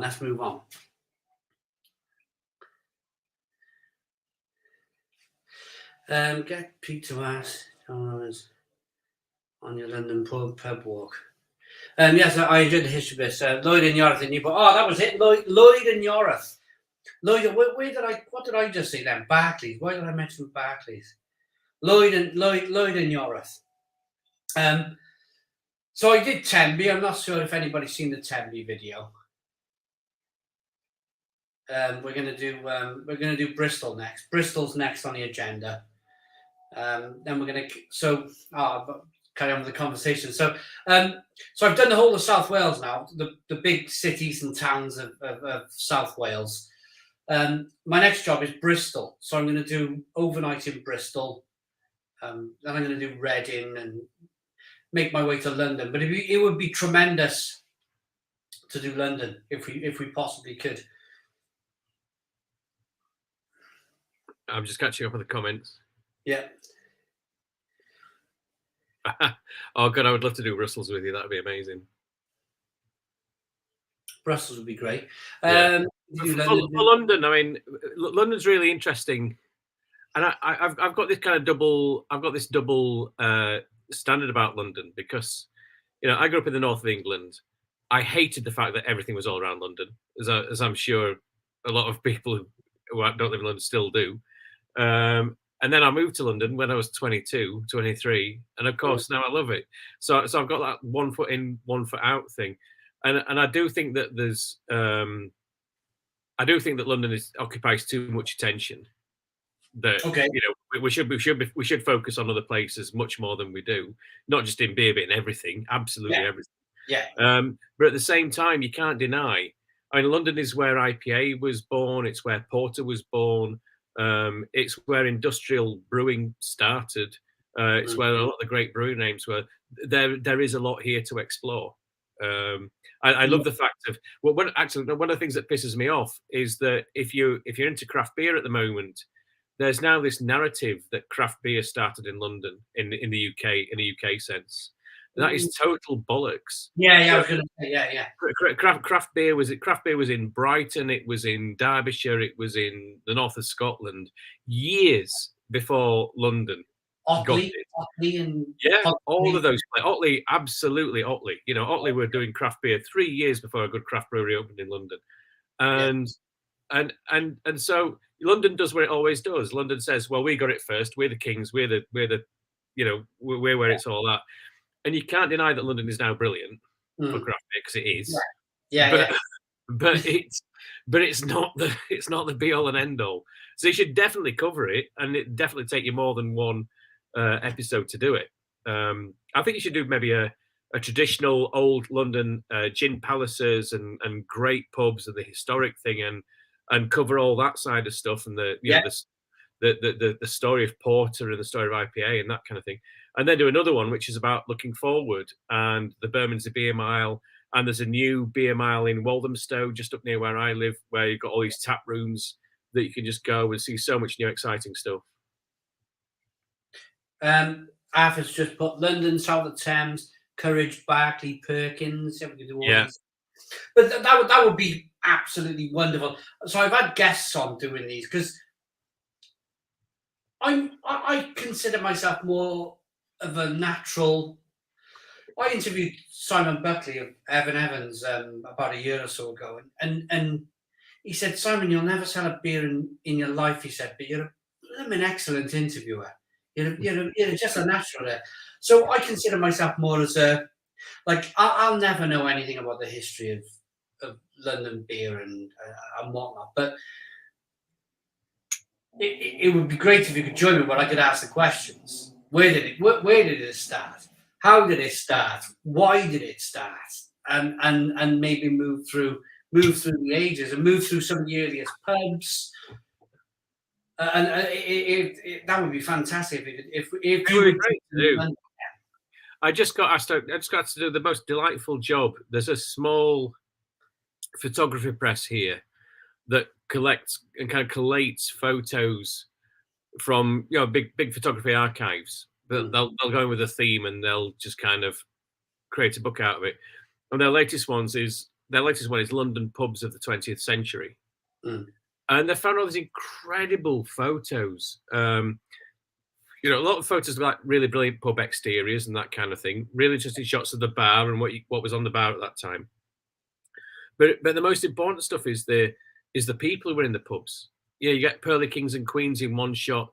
You get the Caribbean guys just off the Windrush in the 50s and 60s on another shot. You get teddy boys hogging the jukebox. You get old ladies sitting there. It's like battle axes in the corner, Mick Jagger and Keith Richards propping up a bar in Soho, like looking like they're just finished the day at the office. And they asked me to write the foreword, the introduction to this book, which is just like so delightful. Yeah. And it was a great piece of writing to do, because you just realise the richness and the variety. And London has this thing where what I said in the book was London draws people to it like moths to a flame. Yeah. And when all these people get there, they go to the pub, and so you see all these really interesting people, and just so there's definitely a lot to explore here. The other thing as well, for our international viewers, I'm based in a small town called Barry in South Wales, and for me to even try and plan, it would have to be planned quite well to be able to. It'd probably take a week to plan it, wouldn't it? But getting yourself involved would probably be a matter of hours, where you go, actually, we started here, we moved here, we go into the underground here. 2012, I went to London with Rob Derbyshire from Hopsy. And he's from Yorkshire. He's from a place called Saltaire in Yorkshire, and he's popping up. But he planned it for a week. So we're going like 1 minute we're above ground in this the Euston Tap, is it? Yeah. We're in the Euston Tap. Next thing, you're right, we've got to dive down here under these stairs, and then we're on a tube going, and then we pop up and we're in a place with another, it's a railway arch with a glass front, great big place. Can't think of the name of it. A big railway arch with big glass fronted railway arch. It's a craft beer bar, not a brewery, but just yeah. Can't think of the name. Anyway, a lot of those around. We're up and down, popping around all of these wonderful places, and I just think if I did that on my own, it would daunt me. It would absolutely. Yeah, you can't. Any big city that you go to, you need a local guide. I've found that out wherever I've gone in the world. I went all around the world for 3 sheets to win my second book, and there's nothing like meeting the local who just says, right, this is where the tourists go. This is where we go. Yeah, anywhere in the world. And it'll make for a great video. It really will make for a great video. It's my turn for the toilet, if you don't mind. There's one from did Craft Brewery begin with the Firkin chain? I'll let you answer that one. Right, I'm going to work my way back up to that. I'm looking at the bottom. Pam, come to Fife and try St Andrews Brewing Co. I went to university in St Andrews. I absolutely loved it. And I went back up to visit St Andrews Brewing Co. a few years ago. They're fantastic. I really love what they're doing. I can't find a bit about the Firkin chain. Bermondsey BML is great. Walthamstow BML. It's round the corner from my house, and I've not been yet. I'm really looking forward to it. Did craft brewing begin with the Firkin chain? Oh God, I've got a really wanky philosophical answer to that, which I probably shouldn't do, because I've just been reading some stuff about science, and I don't think craft beer ever began. I think there was a time when it didn't exist and a time when it did, and that there was no actual point of beginning. But it's a good point to take. It's a good point to take in the argument. Boke and Bailey's book, Beer Britannia, is probably the best. If you want to trace the origins of craft beer, they spoke to the first brewers who were starting to use American hops, and the first microbrewers and people like that. And they did. You could kind of read that and make up your own mind about it, I think. But it's definitely a big point. Tyrone, you've been all over. Great writer, by the way. Thank you very much. What's your favourite beer? Oh, that's the hardest question you can ever ask a professional beer writer or a brewer, because I could name you a top 10, but I couldn't put them in order because it changes depending on the situation and where you are and what the last beer you had was. If I can, what I would say is that someone asked me a totally different question than that, but it was kind of like a different way of getting to the same answer. On Twitter a few years ago, someone tagged in a lot of beer writers and said, okay, most memorable beer. I'll come back to that. But someone said, right, I'm taking my 18-year-old nephew to the pub for his first ever legal pint. So it's going to be a memorable pint for him. What should I buy him? And me and about 70% of everybody else who answered said Sierra Nevada Pale Ale. Because it might not be the best beer, it might not be your favourite beer, but if that's the beer that's at the centre of your map, then it's a good grounding point for the start of your beer journey. So you could go stronger, you could go weaker, you could go blander, you could go more interesting. But if your centre of gravity is Sierra Nevada Pale Ale, you're off to a pretty good start. Most memorable beer for me, it would be up in the, one of those beers that you don't want to drink every single day or even once a week, but when it's a special occasion, if it was like your last supper, your death row drink or something like that. For me, it would be one of those. It would be a big imperial stout, a whiskey barrel aged imperial stout. No other ingredients, nothing, no sweet shop shit thrown into it, but just hops, barley, yeast, and water, made into a stout, aged in a whiskey barrel. Those are the beers where I sit and I contemplate. And every time I drink a brilliant one, I go, if this was the last beer I ever drank, that would be all right. I just Googled it, Mother Kelly's. That was the glass fronted. Yes. Okay, got you. Yes. I did. Someone else. Yeah. So Mick said Waterloo Tap, which is what I was thinking of. But Mother Kelly's is a very, very similar setup. Yeah, big glass front. That's in Bethnal Green. Yeah, really good bar. Yeah, but I'm not sure Rob's watching tonight, but it was kind of up and down. We're all over London, but whenever we came out of a tube station, it was never more than, it seemed like 50 yards, and we're in the next pub. It was absolutely fantastic, but I think you've got to know your way. So you've got to know where they are, definitely. What are you drinking, Pete? I haven't asked you for a while. Yeah, so I finished my all my Allsops lager. Hold that there, because I got a bottle of this. Yeah, look at that. Look at that. So there's Allsops from 150 years ago. Here's Allsops from now. Amazing. So I'm working with Jamie Allsop, who's the 7 times great grandson of the guy who set up Allsops Brewing. He was the first person to send IPA from Burton to India. And Jamie, Kirsty Allsop's cousin, is trying to re-establish a family business. But as we were talking about before we came on live, Allsop's first launched lager in the 1870s, I think it was. This was Percy Allsop, who was the 3rd generation, I think, and he built the biggest, most expensive, state-of-the-art lager brewery in the world at a time when no one in Britain was interested in brewing lager. And so first time, that's almost 60 years. So Allsops went bust. They got bought out. They got merged within Coop and Allsop. They got merged within Coop in Burton. And the Allsops family were kicked off the board. And now Jamie is bringing it back. And this is a really nice lager. So I've been drinking that. What I'm drinking now is, I've never heard of this one before. I was in Brussels last week. Ooh. I picked it up in a shop and I've just opened it. And it's a little bit sour, but it's all right. Fantastic. I love these quirky Belgian beers. They never do great on the channel, but on a personal perspective, I love these little quirky, never heard of beers. Absolutely, yeah. I just want to answer a couple of comments. So, LaRue was talking about my books.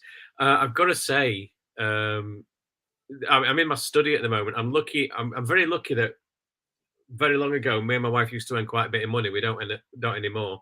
So we managed to buy a house, and then we didn't have kids, which wasn't our choice. We wanted to have kids, but we didn't.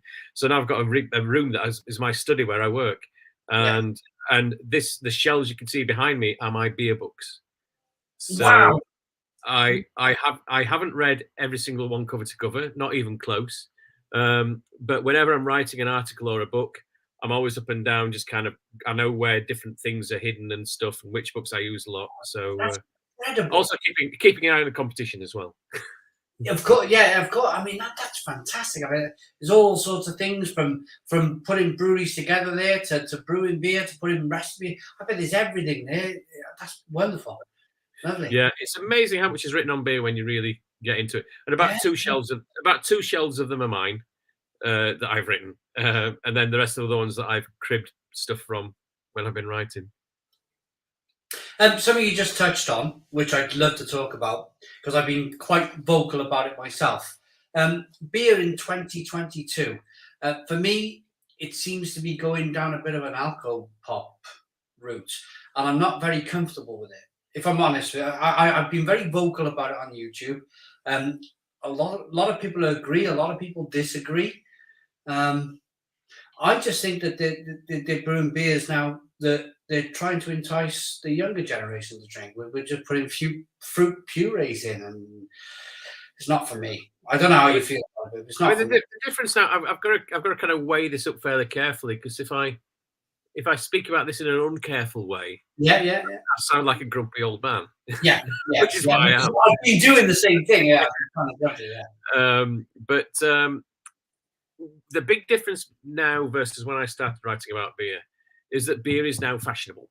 Beer is now cool. Yeah. And as soon as beer is cool, it has to follow trends. It has to have trends. And Instagram is part of this, and hipsterdom is part of this, and there's all different things. But beer is now a cool fashion accessory in a way that it didn't used to be, really. And so beer styles come in and out of fashion. And brewers have to brew what is fashionable. And what I don't like about it is 20 years ago, when I went to America and found craft beer for the first time, there was this great sense of adventure, which is like, okay, the Belgians brew doubles and triples and sours and saisons and all this kind of. The Brits brew bitter and ale and the IPA, and the Czechs brew amazing pilsners, and the Germans brew kind of Martzens and Rauch beers and all this kind of stuff. And there's so much to choose from. There's so much variety. There's so much different stuff.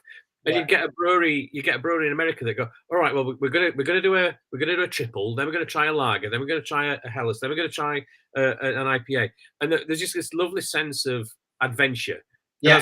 And as a drinker, there was this lovely like, right, what style don't I know about yet? What beer style from around the world have I not explored yet?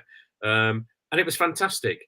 And now what you get is 2,000 breweries all brewing hazy, juicy pale ales and IPAs. Yeah, it's like, well, this is kind of back where we were when everyone was brewing mainstream lagers. Yeah, and when the craft brewers say, well, we're brewing hazy, juicy IPAs because that's what the market wants. What I've started saying to them is, oh, that's what Heineken do. They brew what the market wants. Yeah. Like, craft is meant to be about. I'm as a craft brewer, I brew what I want to brew. And either that's going to work or it's not. But if you're starting, this is a controversial, and I don't entirely agree with this myself. I often say things that I don't agree with myself because that's what journalists and newspaper columnists do. But if you're a craft brewer who is brewing nothing but hazy, juicy IPAs because that's what's selling right now, then you're no different from Heineken. Absolutely. What I meant was more of the actual fruit, more of the like. Right. Yeah. That's yeah. It seems to be a massive thing at the moment, and I'm quite uncomfortable about it. I'm quite. Is it beer? Is it beer or is it fruit wine? I don't know. From a very pedantic point of view, I always go, well, is it a beer? Is it a wine? Is it a cider? What's the primary source of fermentable sugars? Because these are all drinks where sugar turns to alcohol. Yeah. And if most of the alcohol is coming from grain, then it's still a beer. even if other flavors are being added after. Same with cider. It's like if most of the alcohol is coming from apple juice, then it's still cider. And what you get certainly with this with the fruit ciders, there's no apple juice in them. They're not cider. No. They're just not. Beer, I think they're still beers, but I think taste wise, they're going for that profile. We've got when I was a kid, I drank a lot of tea and coffee. You've got a lot of kids now grown up drinking nothing but soft drinks. They've got palates which are very, very highly attuned to sweetness. 10 years ago with an IPA, there was this pissing contest about how bitter you could make your IPAs. Yes, I remember. Now people don't want any bitterness at all in their IPAs. No. They just want sweetness. They want fruit. And I'm not saying they're not bad drinks, but they're not what I want when I say I fancy a beer. I don't want an excessively sweet, juicy, fruity, opal fruits. Exactly. Kind of thing. It's Tyrone, I agree. Simon, it's a bit like the disposable vape culture with sweet flavors. Kids now might not be smoking, but they're getting hooked on nicotine in a different way. I suppose that's a similar thing. But I put it down to I remember that big advertising campaign. I remember buying a Sun newspaper in 1996, and there was this big story about two dogs. Yes. Yeah, you remember that? I remember reading that newspaper, and I've got to try this. I was only 17, 18 at the time. No alcohol taste, no alcohol burn. You wouldn't even know you're drinking kind of alcohol at all. So I bought one of these Hooper's Hooches, and I thought, wow, at that age, this is great. This is wonderful. This is fantastic. So I can only put myself in that same shoes, in that when you go to a supermarket these days and pick up a mango passion fruited sour, that they're going for the same thing, but without the newspaper article. I'm going to get never as good as I remember. So there was this amazing time that, like the start of Britpop and Cool Britannia. I was in my first advertising job in London. I was going into Soho wearing a suit every morning. Yes. Not really enjoying it, not really feeling like that was for me, but I was there. And so I was actually, for the first time in my life, I was actually at the center of an exciting movement that was happening. And it was sunny, and there were cool bands that you could go and see every night. And Liam Gallagher lived down my street, and it was all just fucking brilliant. And really? I remember reading one day, it's like in Melody Maker, this bit of gossip where they said, "You'll never guess what they've done. They've made alcoholic lemonade." And I was like, right, this is it. It's a long, hot summer. We're going to all these festivals. We're going to see Radiohead. We need alcoholic lemonade. And I bought a bottle of Two Dogs, and I was like, amazing. And I tasted it and I went, oh, fuck. That's just horrible. That's just shit. But that was awful. That was that 10 years thing probably when I was like 17. And it was just like, oh, that's not good. And then we had all the Alka-Pops coming out that had really child-like labels and all that kind of stuff. And that's where we are now. It's people wanting childhood flavors with an alcoholic buzz, and it doesn't deliver because they don't taste like the drinks that you had when you were a kid that you loved. No. I'm going to just knock these off a minute because I think it's just blurring a bit. But I wanted to show you these before they got too dark. Can you remember this? Lager brewery, Nuki Steam Pills, Nuki Steam Lager? Oh God, yes, I used to love that. I picked these at university. I'm a massive lover of flea markets, secondhand places, and these were shoved in the corner, and they had no lights to them, and so I bought some of the. I took them apart. They come apart at the top here. I bought some snake lights, which I had to strip the snake lights and LED snake lights, fed them up underneath, and tacked it all to my bar here. But this is. So I googled it. So again, a bit like the Allsops Lager, these guys were just before their time. This company were based in Newquay in Cornwall. They were producing steam lagers, but apparently they had good traction back in the day. This company. They did. They were good beers. They were really good beers. Yeah, before their time. Before the time, they were kind of craft beer before craft beer really got going. I picked up some weird stuff. Have I been to the Sutton Bonington campus where they research beer. I haven't. That sounds interesting. I've been to some places where that happens, but not there. I've been to the National Collection of Yeast Cultures in Norwich, which is one of my favourite places, where these guys spend their entire lives researching beer yeast, which is just as brilliant and balmy as it sounds. But I've not been to Sutton Bonington. I've had a few pints now, so I'm going to do a bit of beer geekery. I picked this up in a flea market. That looks interesting. I've never seen that one. This is from 1925, this one. It's still got the blooming liquid in it. An IPA from Bernard's in Edinburgh. Now, I've Googled them. I thought, do I buy it? It was £8. I took the label out. It was £8 to buy it. I thought, do I buy this? I thought, I gotta buy it. £8, a lot of money for a beer I'm not going to drink, but I thought, I gotta buy this. So I Googled Bernard's in Edinburgh, and it's literally just a snippet about how they got took over and whatnot. And I thought, and I've gone about and I've just collected loads and loads of different old beers and some of the old. Can you remember when you you bought a bottle, a bit like the growlers are today, where you bought a big bottle, you took it back to the brewery or your pub, and you had it filled up. So I got some big Brains bottles that are like big liter-sized bottles up there, and also I got a Whitbread Celebration Ale, 250 years in a timber box up there. And all. Do you ever pick up just general beery chat now? Do you ever pick up bits and pieces if you see it? I do, and there's a whole thing about these aged beers. Mike Barrett just said, "Try and drink it, Simon." But I. Yeah. There's a thing about these old beers, which is that they do age in quite interesting ways, and that there's a subculture in beer appreciation. So the Bass Brewery used to make these celebration ales, and they were designed for aging. Oh. So there's a beer called Ratcliffe Ale that was brewed in 1869, and so Bass used to be Bass, Ratcliffe, and Gretton. Okay. And they had a thing where when one of the partners had a newborn kid, they would brew this special beer for aging that they would then open on the kid's 21st birthday. And this is a real tradition in the brewing industry. Some brewers still carry on. So it's meant to be drunk. The beer's meant to be drunk at 21 years old. Now the legend with Ratcliffe Ale, I don't know if this is true or not, but the legend is that young Mr. Ratcliffe died before he reached the age of 21. So all these bottles of beer that were brewed for his 21st birthday never got drunk.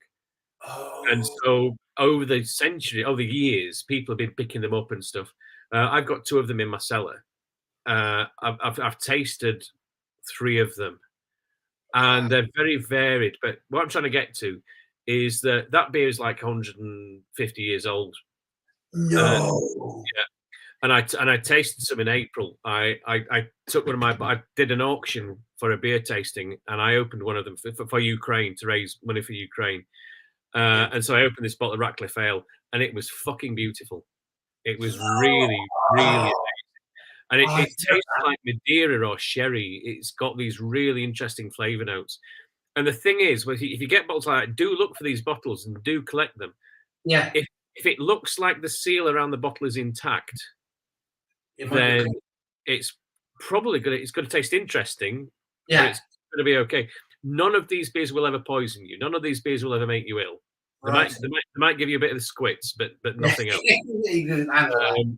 But if it's kind of got like a cork seal with wax around it, if that wax seal is intact, it's probably going to be a pretty decent beer.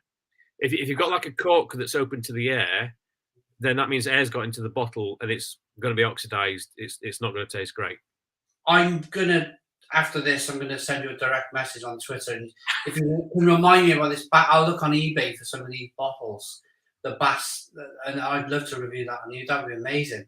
What would I suppose, tasting like sherry, what it would have been about 10%, I imagine?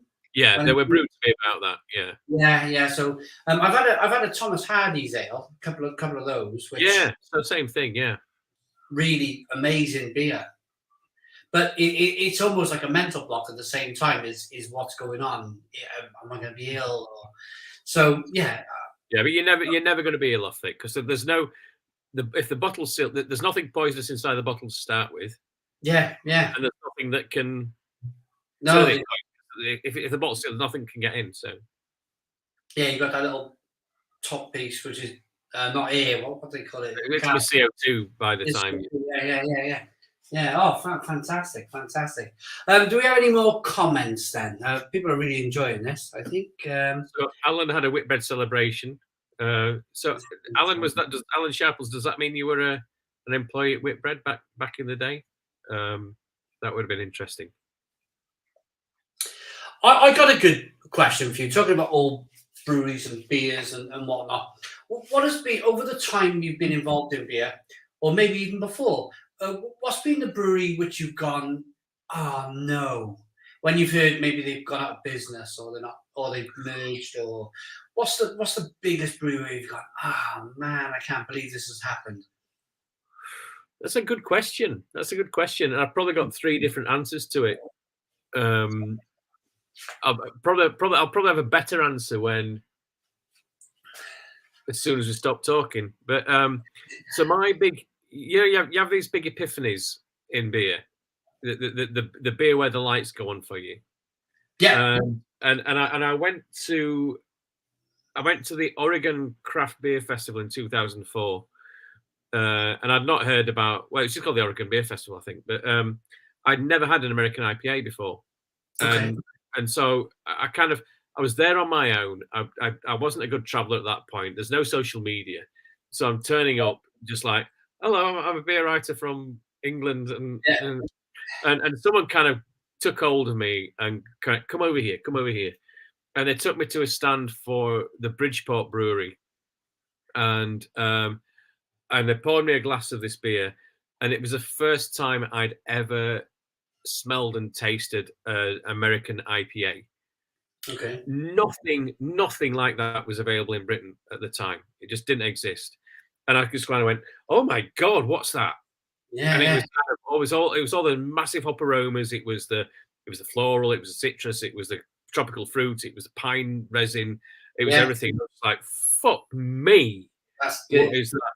And the head brewer Carl Lockhart, at the time, he was big mates with the very much late lamented Roger Ryman, who was a brewer at St Austell. Yeah. And so they had this kind of cultural exchange going where Carl at Bridgeport was teaching Roger how to brew with American hops, and Roger was teaching Carl how to brew Cask ale, real ale. So they were kind of sending these notes across to each other. So I was tasting this beer that was like the best American IPA I'd ever tasted. Well, the first American IPA I'd ever tasted, but it also got some kind of real ale notes to it. And I was just like, this is amazing. And that brewery now no longer exists. And it wasn't the most important brewery in the history of American craft brewing, but it was my introduction to American craft brewing. So I miss it hugely. Yeah. I think for me, some of the I think like Fuller's was probably mine, where Fuller's got bought by Asahi, where but the beer, fair play, for me, the beer's not changed. It's not changed in the slightest. I don't know if it's changed for you drinking it locally in London, but for me, it kind of got worse and then it's got better again. Yeah. It's like they took over, they didn't really know what they were doing, and then they've learned and they've managed to bring it back again. Yeah. So that for me, some of the, I like buying the Christmas beer. Oh, what's that one? Comes in a cardboard box in Waitrose. The vintage ale. Vintage ale, beautiful. Mate, that is just. And I the year after they took it over, I served some of that with Christmas dinner, and I had to apologise to my guests because I said, "Look, it doesn't normally taste like this. It's normally a lot better than this." So let's just all pour it. Let's just ditch it and get some port instead. Yeah. And then the last one I tasted, last year's one, was one of the best I've ever had. So they've really brought it back. I suppose must be a cultural thing. It's a Japanese brewery, isn't it? Asahi. It must have. Yeah. And thousands of miles between the two countries. It must be a kind of right. Let's just leave them to do what they've been good at. Which that's the Japanese. That is the Japanese way of doing things. When they buy something, they do just say, right, let's just leave them to get on with it. And they're nice people there, actually, at Fuller's Asahi. Yeah, they're good people. Is John? I haven't. I mean, I might be going to GBBF in a couple of days' time, but I haven't been for a number of years. Is John Keeling still a part of Fuller's? Well, he's done that thing that we all dream we could do, I think, which is that he retired. Yeah.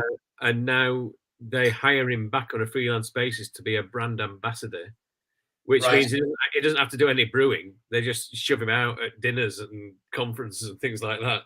Probably gets paid more than he did when he was working for them full time, and just does whatever bits of it he wants. So he's still working for them. Oh, fantastic. Yeah. Another question I got for you is there any parts of the world that in the beer world that you've not been to yet that you'd like to go to? I mean, I've not done much of Germany or the Czech. I've never been to the Czech Republic. I'd love to. Yeah. You've got. I would. So two things then. One, I would say put Czech Republic at the top of your list. Right. Okay. Because the Czech Republic has the highest per capita beer drinking in the world. Per head, they drink more beer than anybody else. And when you get there, after you need to spend a few days there to kind of tune in. Yeah. But then you realise why, and it's just like people don't just go out to the pub and get pissed. Everybody drinks beer all the time because it's just a part of life. And you go to a little cafe. If you go to a hot dog stand in the town square, they'll sell you a pint of beer with that, and it's just so easy going, and the beer's so cheap and it's so good. And I remember talking to a Czech brewer when I was over there, and we'd had like 5 pints of his, 4% lager or whatever. Yeah. And I said, do you do any other beers? And he said, why? And I said, well, I'm just interested. We've drunk 4 pints of this beer. Is it the only beer you brew, or do you brew any other beers? And he went, I have failed as a brewer. And I said, what do you mean? He said, well, my beer's not good enough. Otherwise, you wouldn't have asked me if I brewed any other beers. Oh, it's just like, yeah. Awkward moment. Yeah. I was just curious. I'm a beer writer, I'll happily drink another 4 pints of this, but I was just curious. Yeah. Like, no, that's it. We're done. It's like, wow. And it goes down so easy, and it's so tasty, and they put so much into it. So that's a fantastic place to go. But for me, I mean, I've been to the Czech Republic many times, but a mate of mine who kind of does what I do in Canada, a guy called Steve Beaumont. So he looks at all the Americas. Did we meet him in Barcelona? Sorry. Did he go to Barcelona? He was on the Barcelona trip. I remember his name. Tall guy, grey hair. That's right, yeah.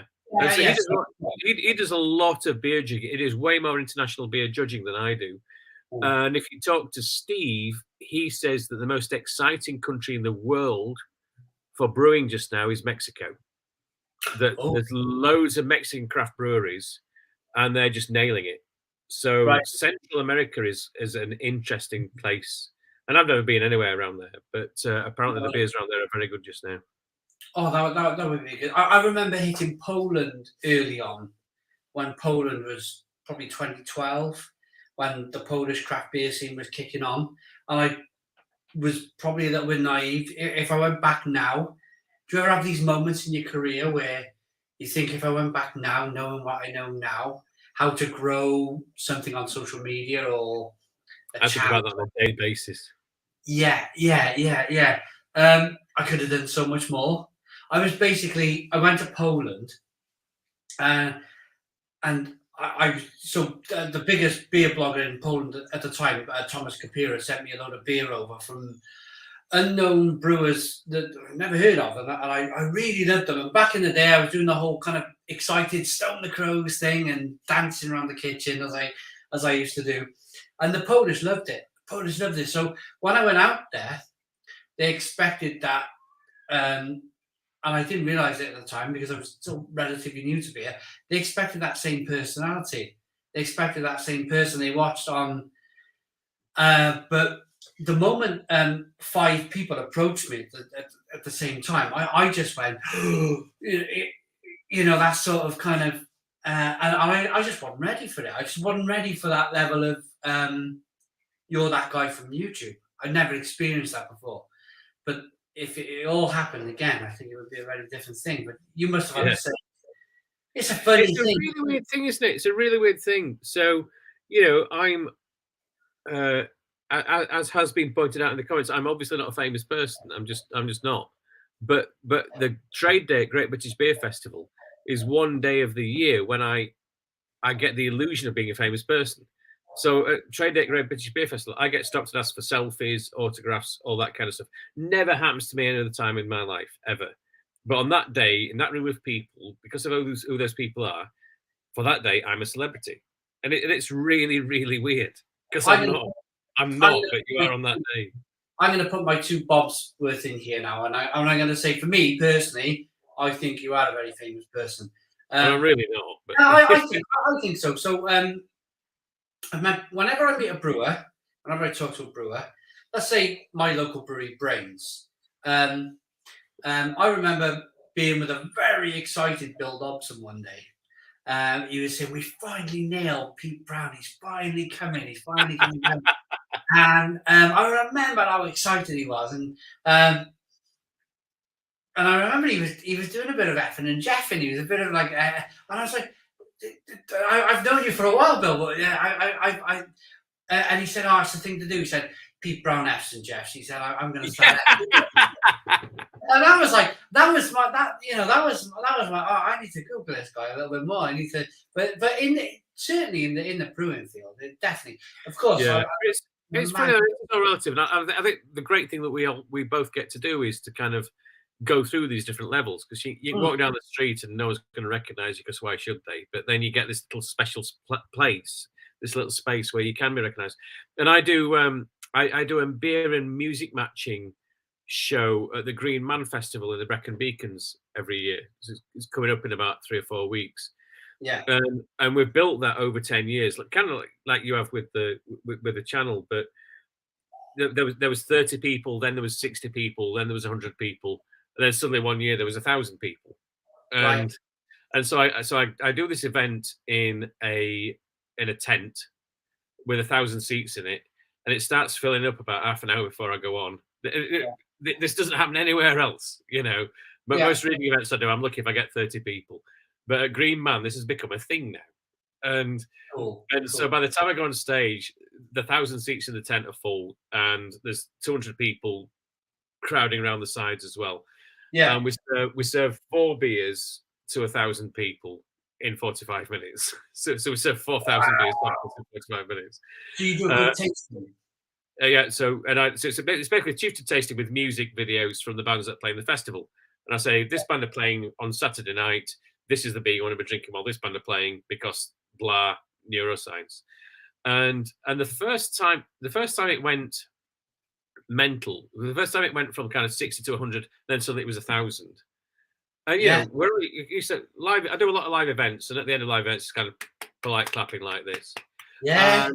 And with that 1,000 people, instead I got a proper rock star cheer as I finished. I went, ah! And it was like being thumped in the chest.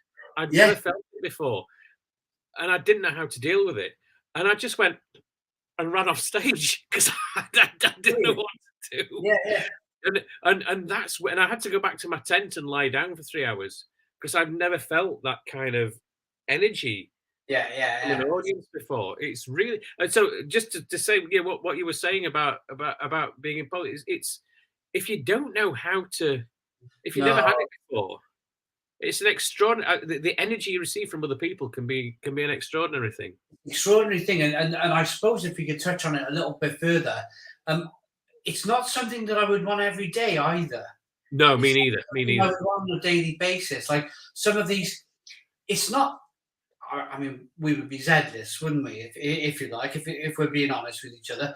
But some of these A-listers, they can't walk down the street, or they can't. This is a constant. It must be horrendous. It must be. Also, Honestly. I think suddenly I realised why rock stars do so many drugs, because Yeah, if you're on a big long tour and you got boring bus travel, rehearsal, sound check, yeah. then you do your gig and you get And, that at the end of it. yeah. And it hits How you do like you that. deal with it? Yeah. But how do you deal with that? How do you put that high into the rest of your life? We're getting off the subject a little bit, but it's an amazing thing. It really is. No, it's great. So Brazil would be you would. So is it a place that you'll definitely? Is it in I your hope so. I hope so. crosshairs? Are you looking in your Yeah, I crosshairs? mean, these days for me, being a beer writer doesn't. No, there's no form of journalism that pays a lot of money these days. So you kind of have to wait until someone asks you to go there and pays your fare. I know. Yeah. And I've been in before the lockdown. I was flown out to Australia to do a keynote speech. I was flown out to South Africa to do a big speech. In November, I'm being flown to the States, and I'm being flown to Toronto. And it's like you accept those with grace and go, fantastic. I'm getting to go to these places where I otherwise wouldn't be able to go. But I Yeah. hope one day someone says, Pete, if I was coming out to Mexico and giving a speech at our big conference, That I would hope. be amazing. That would be amazing. But maybe it's to come. Again, just You never know what's going to happen. it feels like I'm in the same room with you at the moment. I've got a few beers and talking to the lovely people watching, but just like a fly on the wall conversation.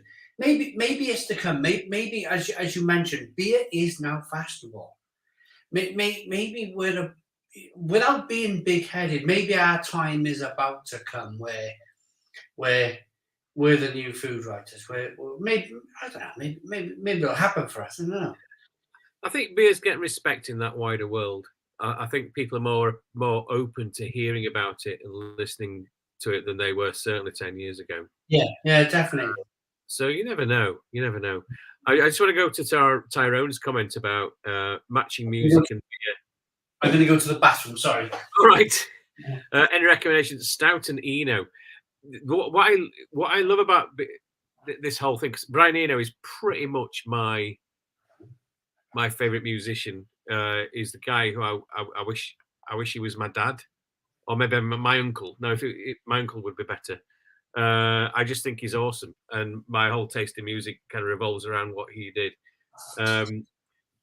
But what that makes me think is, so there's two ways you can come at this. One way is instinctive, what just feels right. You would play different music if you're having some friends around for dinner than you would if you were making a playlist to listen to while you're at the gym. Different styles of music suit different occasions. So there's that. And then on the other hand, there's also this kind of neuroscience research that shows, for example, that if you play dissonant, kind of weird, kind of like modern jazz, that correlates more with sour. And if you play melodies, close vocal harmonies, like 60s girl groups, that kind of thing, that's sweet. And if you play cello, double bass, kind of dark, kind of low stuff, that's bitter. And that's been proven in many experiments over and over again, that they match up, different flavors match up to different styles of music. And for me, what works brilliantly is when your instinctive match, where you say, I think that kind of music goes well with that kind of style of it because it just feels right, also happens to match up with the neuroscience as well. And that's what I look for. Eno, I mean, so broad, where do you even start? But if you were to say, if you were to take something like music for airports or something like that, Stout is not. It's not a bad shout. There's a lot of low bass notes in there, and also it's more contemplative. Instinctively, it's a very more of a contemplative beer. So I'm really rambling, but yes, not a bad shout for Eno and Stout. No, it's wonderful. It's nice to hear. I just got we got all these Alexas and Googles, and I said to my wife, "Will you turn the bar lights on for me? It's getting dark out there." So I didn't want to do it live, but I got a good one from Steve. What about Italy? I've heard they're catching up. English styles also popping past there, not being there in person. Now, for me, Italy have been part of this craft beer scene for a long time, haven't they? But they seem to beer of Baladin. Have you had a beer of Baladin? Oh yeah, love them. Yeah. They seem to do a big thing about 10 years ago. I think what I love about Italian craft beer is the extravagant bottles that they put their beers in. Which is so lovely because that was just born of they were the bottles they could get because there's no beer bottles around them, so they had to use wine bottles. Yeah. So they used wine bottles, and suddenly they looked awesome. It was great. Yeah. Some of these IPAs and like balsamic vinegar beers I've had from. One of my favorite ever days on the beer. We went a few years ago. We went middle-aged interrailing. We got these train tickets to just go around Europe for like over 21 days. You could travel for 14 days. You could get on a train 14 days out of 21. And we ended up in northern Italy on the coast. And we went to this town that was full of Russian oligarchs. It had all these obscene yachts out in the harbour, and it was like the cheapest glass of wine was like 100 ml of wine for €15, and this kind of. And we went to this restaurant. All we could afford was pasta with tomato sauce. But because of where we were, it was the best pasta with tomato sauce you've ever had. And they discounted all the beers because it was just fucking beer, you know. So whereas a 100 ml glass of house white cost €15, all the Baladin 750 ml bottles were like €5 and €6. So we were just like, as many of these as we can get. Well, we have this plate of pasta and tomato sauce. It was amazing. Amazing, yeah. Baladin, and there was one they were taking Beer del Borgo. They were taken over by one of the big companies. Molson Coors or Budweiser or one of the big ones, but they were even sold in Waitrose at one stage. Beer del Borgo, and that might. It's an interesting point of view with Italian beer because I wrote about it a few years ago, bringing back my old marketing shit that we used to do. Yeah. If you're going to sell someone a new beer that they never had before, you have to think about what are you taking out of that person's hand to put your beer into it instead. So if you're selling a new beer in British pubs, it's like right, that person's currently drinking Foster's. They're drinking it in a pint.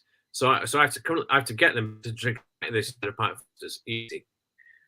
If you're not easy, but you know what you need to do. Yeah. If you're launching craft beer in Italy, you're probably trying to take a glass of red wine out of that person's hand. And it's probably being served with a meal. So you have to sell them the beer in a completely different way than you would sell someone a beer here. So it's a 750 ml bottle. It's all about tasting notes. It's all about going with food. And that's how you sell the beer. It's probably in a restaurant rather than a pub. And so you have to think about it in a totally different way. And that helps explain why Italian craft beer is the way it is. Right. That's really interesting. Really interesting because my wife's mother lives in Italy in a place called Ferrara, just outside of Bologna. And whenever I go there, it's something you never hear of. It's like, for whatever reason, the Italian craft beer scene is not up on social media, but you go there, everybody's drinking it, everybody's enjoying it. And that's enough for some of these craft brewers. They're covering their rent, and that's enough. They don't need to be an international success story, but it's a love affair of traveling, isn't it? It's a love affair of, like, when we went. I keep mentioning Barcelona because we had such a blooming good time in Barcelona. We went to some places where the beer was tremendous, but 99% of the UK population would have never heard of it, would they? That farmhouse. Remember that farmhouse in Manchester with a hole in the roof? Oh, that was amazing. That was amazing. Just, I would fly my drone round, and I wish I. Again, it goes back to I'm trying to press the reset button. I'm trying to be more. I wish I went back with the head I've got now. I'd be a lot more cultural. I'd be a lot more kind of wanting to kind of learn why that guy got a hole in his roof and he just wants to brew beer, and and he'd rather brew beer than fix a hole in his roof. It's just amazing. Yeah, that's a great observation. I can't fix the hole in my roof. I'm too busy brewing beer. That says it all, doesn't it? But the beer was terrific, wasn't it? It really was, and he was enamoured. He was enamoured of British Real Ale. So he was there in like the mountains in Catalonia, outside Barcelona, in some falling down farmhouse, trying to brew beer that was as good as London Pride. And of course, what you get when someone's doing that is they end up brewing a beer that's not London Pride at all, but in its way is even better. It was gorgeous. They were absolutely amazing. They were, and he was kind of with this whole. He was friends with a big farmhouse style. His beers were slightly funky, wasn't it? There was the also the saison kind of. Yeah, it was brilliant. Actually, that was the standout for me. But I was out flying my drone and trying to make a good video for YouTube. Where it would have been better rather than looking from the sky. Would have been talking to the brewer and getting a good interview from him. And again, it all comes down to it's all learning, isn't it? It's all learning, Yeah. Had you had the drone for long at that point? I haven't flown in 2 years. I just got it at that when we were there. It was one of those, I bought it for the trip. I thought that's the thing. If you got a new toy, you're only going to think about the new toy, aren't you? I'm the same. I wanted to be the new Casey Neistat, the new YouTuber who was making slick, put together. But what I realized over time was people who were interested in beer, they don't want these slick YouTube videos where they've been edited to death. They want to know about beer. They want to know about kind of what the building looks like, and that was my learning process, I suppose. It's not a tech. I was trying to bring tech into beer, and it just didn't quite fit. I run around now with a mobile phone. I don't even have a proper DSLR camera. I just run around with my iPhone. Yeah. And I wish I knew that then. It's just a lens. It's a lens of your world, but showing. It's an interesting one, isn't it? I don't know. You might find, every now and again, you might find that. I still, my main tool is still this. I remember that. I might one day find a new toy where I realise I can do it better on that than I can scribbling notes in my little notebook. Yeah, but nothing's come along yet. I've realised that I need, if I'm going to write something up from my notes on this, I now also need to have some good pictures that I've taken off my iPhone. And so I now have to be able to take a decent picture as well as write decent words. So you've got to kind of keep one eye on this stuff. Yeah. Is that Instagram, or is that something else? Or I think it's blogging. I think if you put a tweet up without an image, it's not going to do as well as a tweet that's got a photo with it. Instagram, you've got to. I know a lot of breweries now are only on Instagram. They don't use any other medium apart from that. So it is moving, and you have to kind of And what I found recently is that sorry if I'm boring, but I found that whereas when I was 30, I was open to everything. Now I'm 43. I'm like, what's TikTok? Yes. I'm at that age where I'm 43 now. What's TikTok? Where when I first got into YouTube, if TikTok was about, I'd be like, right, let's get into this TikTok, and just so many. I saw this amazing thing on my Facebook today. This meme that someone put up. Douglas Adams, who wrote Hitchhiker's Guide to the Galaxy, he's been dead for at least 10 years, I think. Yeah. But he wrote this thing years and years and years ago. Said that there are 3 rules of technology. One is the technology that was around when you were born is perfectly natural, and it's the natural way of things, and it's always been there. Yeah. The technology that comes around when you're between the ages of 20 and 35 is new and exciting, and you might be able to make a career out of it. Yeah. The technology that comes out when you're over 40 is an abomination and against the natural order of things. It doesn't matter what era you apply that to. It's true. Absolutely true. It's absolutely true. I stopped wanting to know what TikTok was, or where I should really. I mean, it's the biggest competitor to YouTube. I should be looking at TikTok. Maybe I should, but you hit an age. You can't do everything, can you? It's like people keep telling me I should have a YouTube channel. I should have a podcast. I should have a this, that, and the other. It's like, okay, but I write books, and I'm really good at writing books. And if I have a YouTube channel and a podcast, I'm probably going to be not as good at those. And I'll also be less good at writing books because I'm spending so much time trying to do my YouTube channel and my podcast. I think I've said this. I think you would make a great YouTuber. Probably for me, if you don't mind me saying, you would probably be the Michael Jackson of YouTube. I think if you to say, well, I honestly, wouldn't know where to start. Yeah. I think it would just be great. Whether because I'm just focused purely on beer reviews. I mean, there's surely something where there's definitely other stuff to talk about. Definitely travel, all sorts of things. Yeah. I'm going to go for another wee, so and find another beer. So I'll be back shortly. Okay.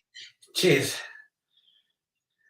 Well, this is great. I'm really enjoying this. Absolutely. You know, I nearly touched my Mac then with my finger trying to scroll through, but I realised it's not a giant iPad at this stage of the night. Let me get my mouse and have a little scroll through the comments. Could we hit the like button down below? I'm not sure if it's too late to do this, but if we hit the like button down below, we might get over 100 viewers tonight. I realise it's the summer. I realise that everybody's on holiday. It's the reason why we've shut down the live streams for the summer, is because, you know, there's not too much going on. But if we can hit the like button down below, we're coming back in September, by the way, when the nights are dark and when you guys want to watch kind of live streams. Hey, Buddy Wiser, how you doing, buddy? Buddy Wiser, I recently reviewed that licorice vodka, which was really interesting. The video is coming soon. But I did the licorice vodka you sent. But yeah, if you can hit the like button down below, if you give it a smash. I didn't want to interrupt too much. I didn't want to kind of like. I felt tonight has been a really natural conversation between myself and Pete. I really admire Pete. I really admire what he does. And I didn't want to kind of like stop and interrupt the conversation and say, can you hit the like button? And so I've waited for him to go to the toilet before I say, come on, hit the like button. Let's get 100 viewers. Let's get 100 viewers live watching tonight. That would be terrific. Phil Jones is saying it's fantastic. Taylor Ben, absolutely. Pete knows his stuff. Yeah, absolutely. We used to go camping in a farmer's field in North Wales, which had about 500 plus tents, and bikers would turn up at the weekend, and they would live music in the barn with loads of Cask for sale. Well done, Steve. You should try a 50-50 with Baileys. Oh my goodness me, that is just insane. Absolutely insane. I don't know how many likes we've got. Can somebody comment? I'm doing it on StreamYard. I think, am I even in the center of this picture? We're doing it in StreamYard. Phil Jones has just discovered the channel. Thank you very much for discovering the channel. It's doing pretty well.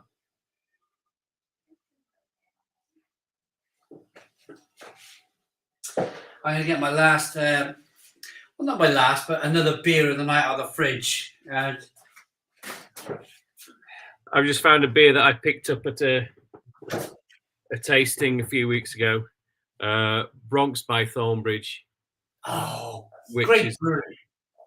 An Irish American stout. I don't know what makes a stout Irish American, but I'm perfectly happy that it's there. Are they? Somebody once mentioned to me they're drier.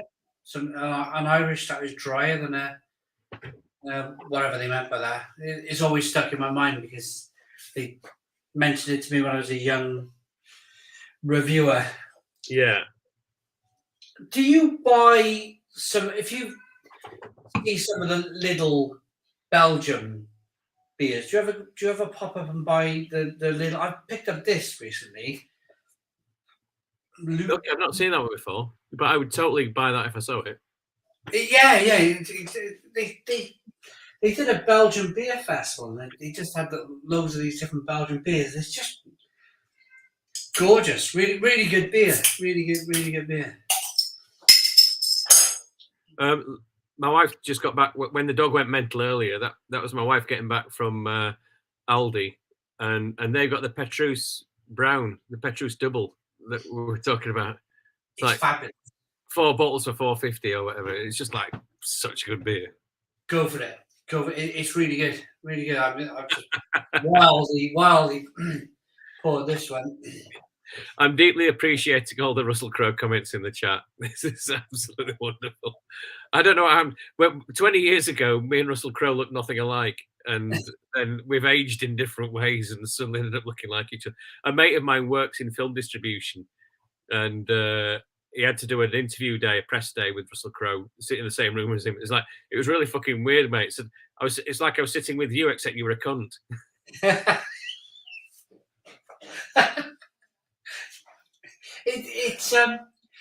I as a live, I don't know what to say. I'm like, I don't know what to say. I don't know if I suppose you take it the best way, really. It's just to go, yeah, let's just do it. I don't know. I'm like, oh, I don't know what to do. There is that thing where you're too old and ugly to be insulted. It's just, yeah, and it's that cool. Yeah. I'm gonna go. I'm just gonna do this draw a line of the Russell Crowe shit. But favorite Russell Crowe film. I have my. I felt like I was obliged to develop my Russell Crowe bit. So my Russell Crowe bit is husband to a murdered wife, father to a murdered son, last servant of the one true emperor. So there you go. That's my brilliant. That's my favorite. So I think Gladiator. I mean, let's face it. You know what? When Gladiator was out, not a single fucking person said I look like Russell Crowe because he was hot and I wasn't. How times have changed. My thing's always been. I got into Rocky. I like the Rocky movies, and I got into watching Sylvester. They're really kind of Sylvester Stallone. I think he's always been punching above his weight, and he was never. I don't know if you know his story. He refused to sell the Rocky script. He wrote it, and they said, "Oh, we want Charles Bronson or whatever to play Rocky," and he was like, "No, I'm not selling this. I'm really." That's amazing. I never knew that. Yeah, this is mine. They said, "Well, we can't play you because it's you," and he said, "Well, I'm not selling it then. I'm not selling it." And they said, "Well, you got 5 weeks to work." He was already a little bit bulky, but they said, "You got 5 weeks to bulk yourself up, and we'll give you a bit of a training thing, and then we'll work out if you're going to buy the script off you." So you went away, and they bought the script, and it was that stubbornness. He had a block of cheese in his hand. That's all he had. He had his dog and a block of cheese. He was that stubborn that he sold the rights or he became Rocky really with the Lion. Is it Universal Studios or MGM? The Lion. Yeah. So he sold a bit of an underdog story in his whole life, really, where as soon as Rocky dried up, his whole work dried up, didn't it? You never seen him for years and years. And now he's having a bit of a renaissance. He's doing this Yeah, Amazon. I'm not sure if you've seen this Amazon advert where he's doing this kind of superhero thing, and he's like 80. He's like 80 years old, and he's still. And I just think he's blooming great, like because he was never meant to be there in the first place. yeah. I love Yeah, those outsider stories. yeah, You yeah. know, Fantastic. yeah, definitely. Love it. But what we were touching on earlier, weren't we? Like TV, they can just cast you aside, can't they? They can just go, okay, right, you've had a bit of TV in your early life, and they don't care years to come. It's a funny thing, isn't it? But to carry on like fighting and say, actually, I want to be on a bloody TV. No, it's really inspiring. Yeah. I remember when I first started working advertising, and we got Danny Baker to be the front man of the Daz ads, and at that point he was everywhere. You couldn't turn your telly on without seeing him. Yeah. Before then, it'd been quite a cool. He started a punk fanzine called Sniffing Glue. He was editor of The Enemy or something like that. Yeah. It's a real credible music journalist, and suddenly he was on the front pages of everything.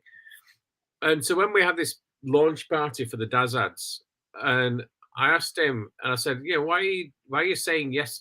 You're quite a cool bloke. You're very intelligent, but why are you saying yes to it? Why are you always on telly? And he said, look, I'm flavour of the month just now. He said, my phone doesn't stop ringing. Everyone wants me. He said, if I'm lucky, that's going to last 18 months. And then everybody's going to say, "Oh, we're sick and tired of seeing him now. Let's just ditch him." And he said, "So for 18 months, I'm saying yes to everything that comes my way, Right. and then at the end of that, when they drop me, which they will, I'll have enough money that I can then just go back to doing the stuff I love and not worry about making any money." And that's exactly what he did. That's exactly how it turned out. And you just got to go, "Oh, that's really smart. That's really clever." I just see different people coming out since doing that. Greg Wallace at the moment on British television is in absolutely everything. As soon as you turn a TV channel, you see him. But he'll probably be off our screens in 2 years, but he'll have made enough money so that he doesn't have to work again.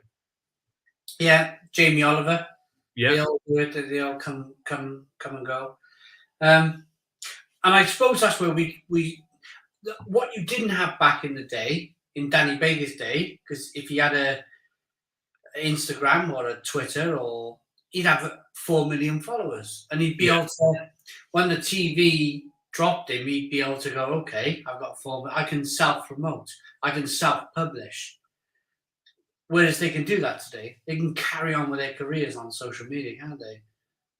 Yeah. It's a fascinating.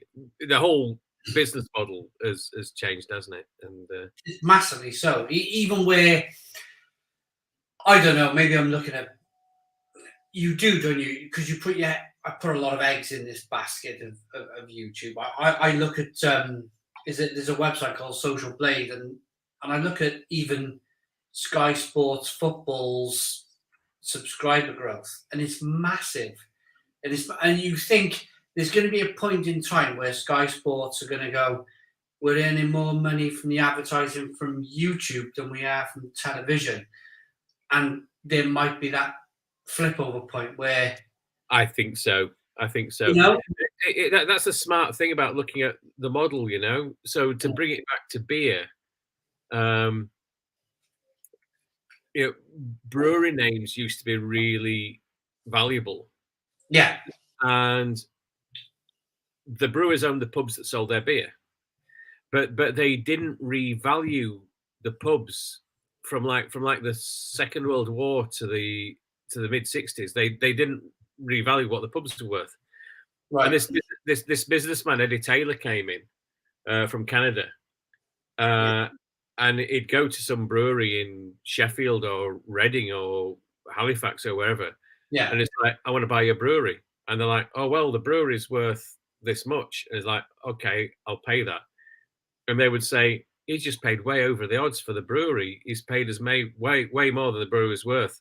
Yeah. And then he'd sign the deal and they'd go, I don't want the brewery. I'm demolishing the brewery. I've just got 240 pubs from you for yeah. for less than market value, and it's like they're valuing the wrong thing. And I think that's what you're saying about the Sky subscribers. Eventually, so now pubs are worth more than brewing equipment, because brewing, anyone can buy a 3-barrel brewing plant, but pub, you know, if you want a good pub, you're talking $250,000. So it's like, yeah, see where the value actually is. Yeah, absolutely. Let's check out some. I haven't looked for a while. Lots of people from Germany. Still talking about the Rambo stuff, Rocky. So I've got to be the co-host when you do Craft Beer in London, if that's okay. But yeah, cool. Yeah, absolutely. I will do that. When is Craft Beer London? Oh no, when you do Craft Beer in London. Oh right, sorry. I thought. Yeah. I think there's a Craft Beer London festival there next week, but I'm not sure. Talking about the, I mean, we'll talk off air about certain things, but I would love to have you involved. I would love to have you involved. It would be amazing. So we had Richard Bennett from Swansea talked about the history of Swansea, stuff that, because I just rock up on a train. I don't. It almost feels. What did Richard Burton once say? Richard Burton once said that I'm going to get found out.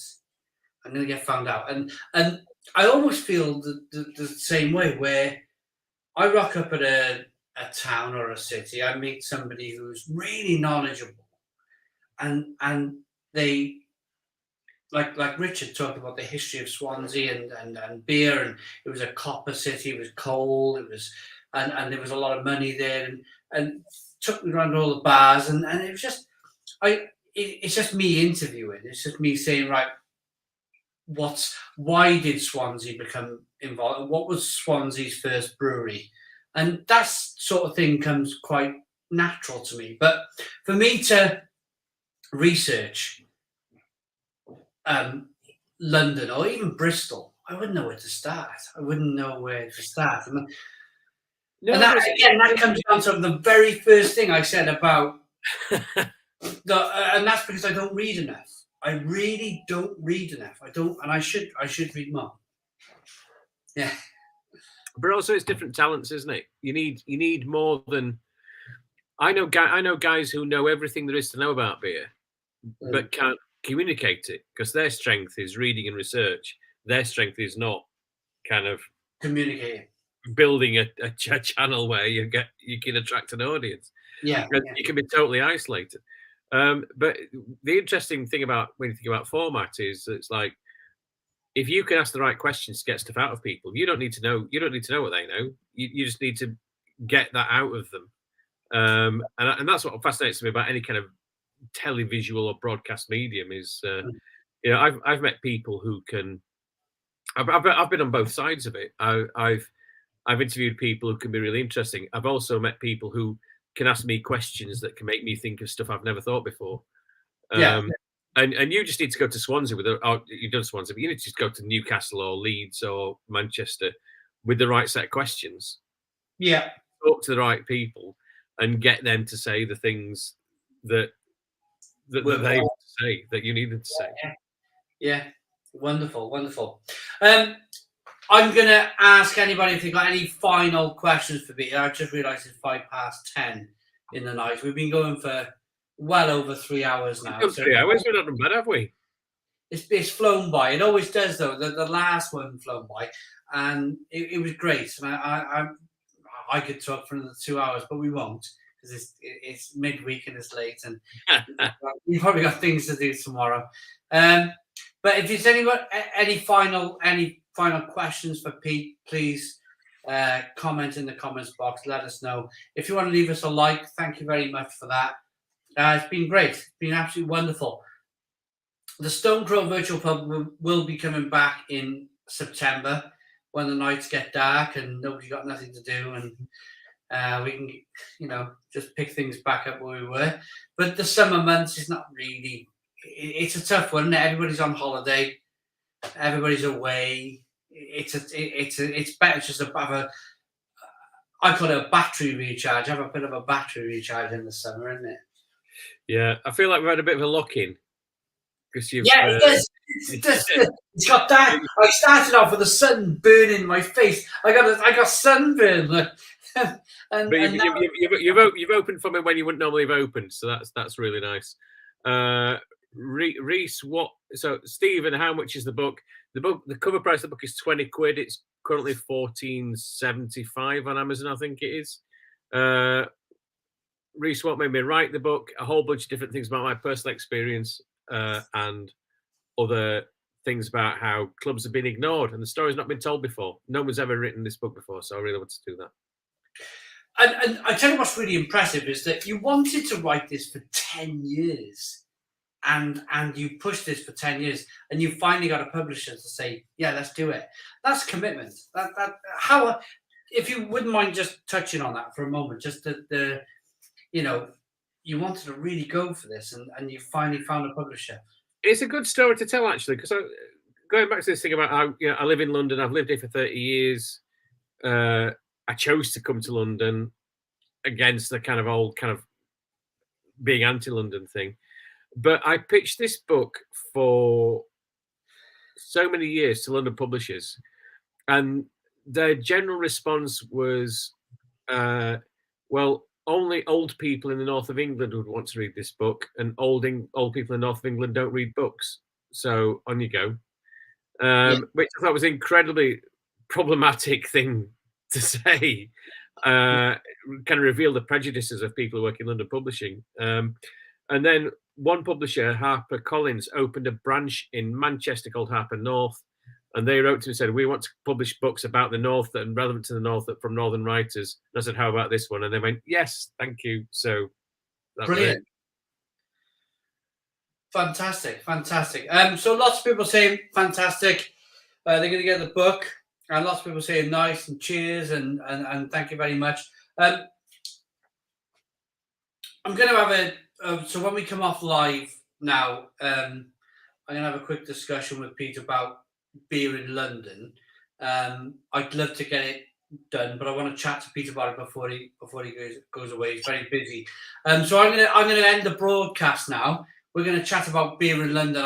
I think it's going to take about 2 days to film, but yeah, we're gonna have a little chat about it now. But thanks very much for joining us. It's been amazing. Have a nice summer holidays. Can I just say to all the people who've, for those of you who haven't seen me before, and if you've enjoyed listening to me, I'm Pete Brown Beer on the socials, and I have a blog at petebrown.net, and that's got details of all the books and all that kind of shit on it. So thank you for listening. And if enough of you put in the comments box that Pete Brown should have a YouTube channel because he's an absolute natural. He's an absolute natural. Then comment in the comments box, because I think Pete Brown would be an absolute natural at YouTube. Check out Pete Brown Beer, Twitter, Instagram, Facebook. Buy his books. You got a number of books. Talk about your book. You got a number of books. Number 12. This one is number 12. Amazing. I've really enjoyed it. I enjoyed sitting up and reading. It was great. But yeah, thank you so very much. Boom. Cheers. See you all in September.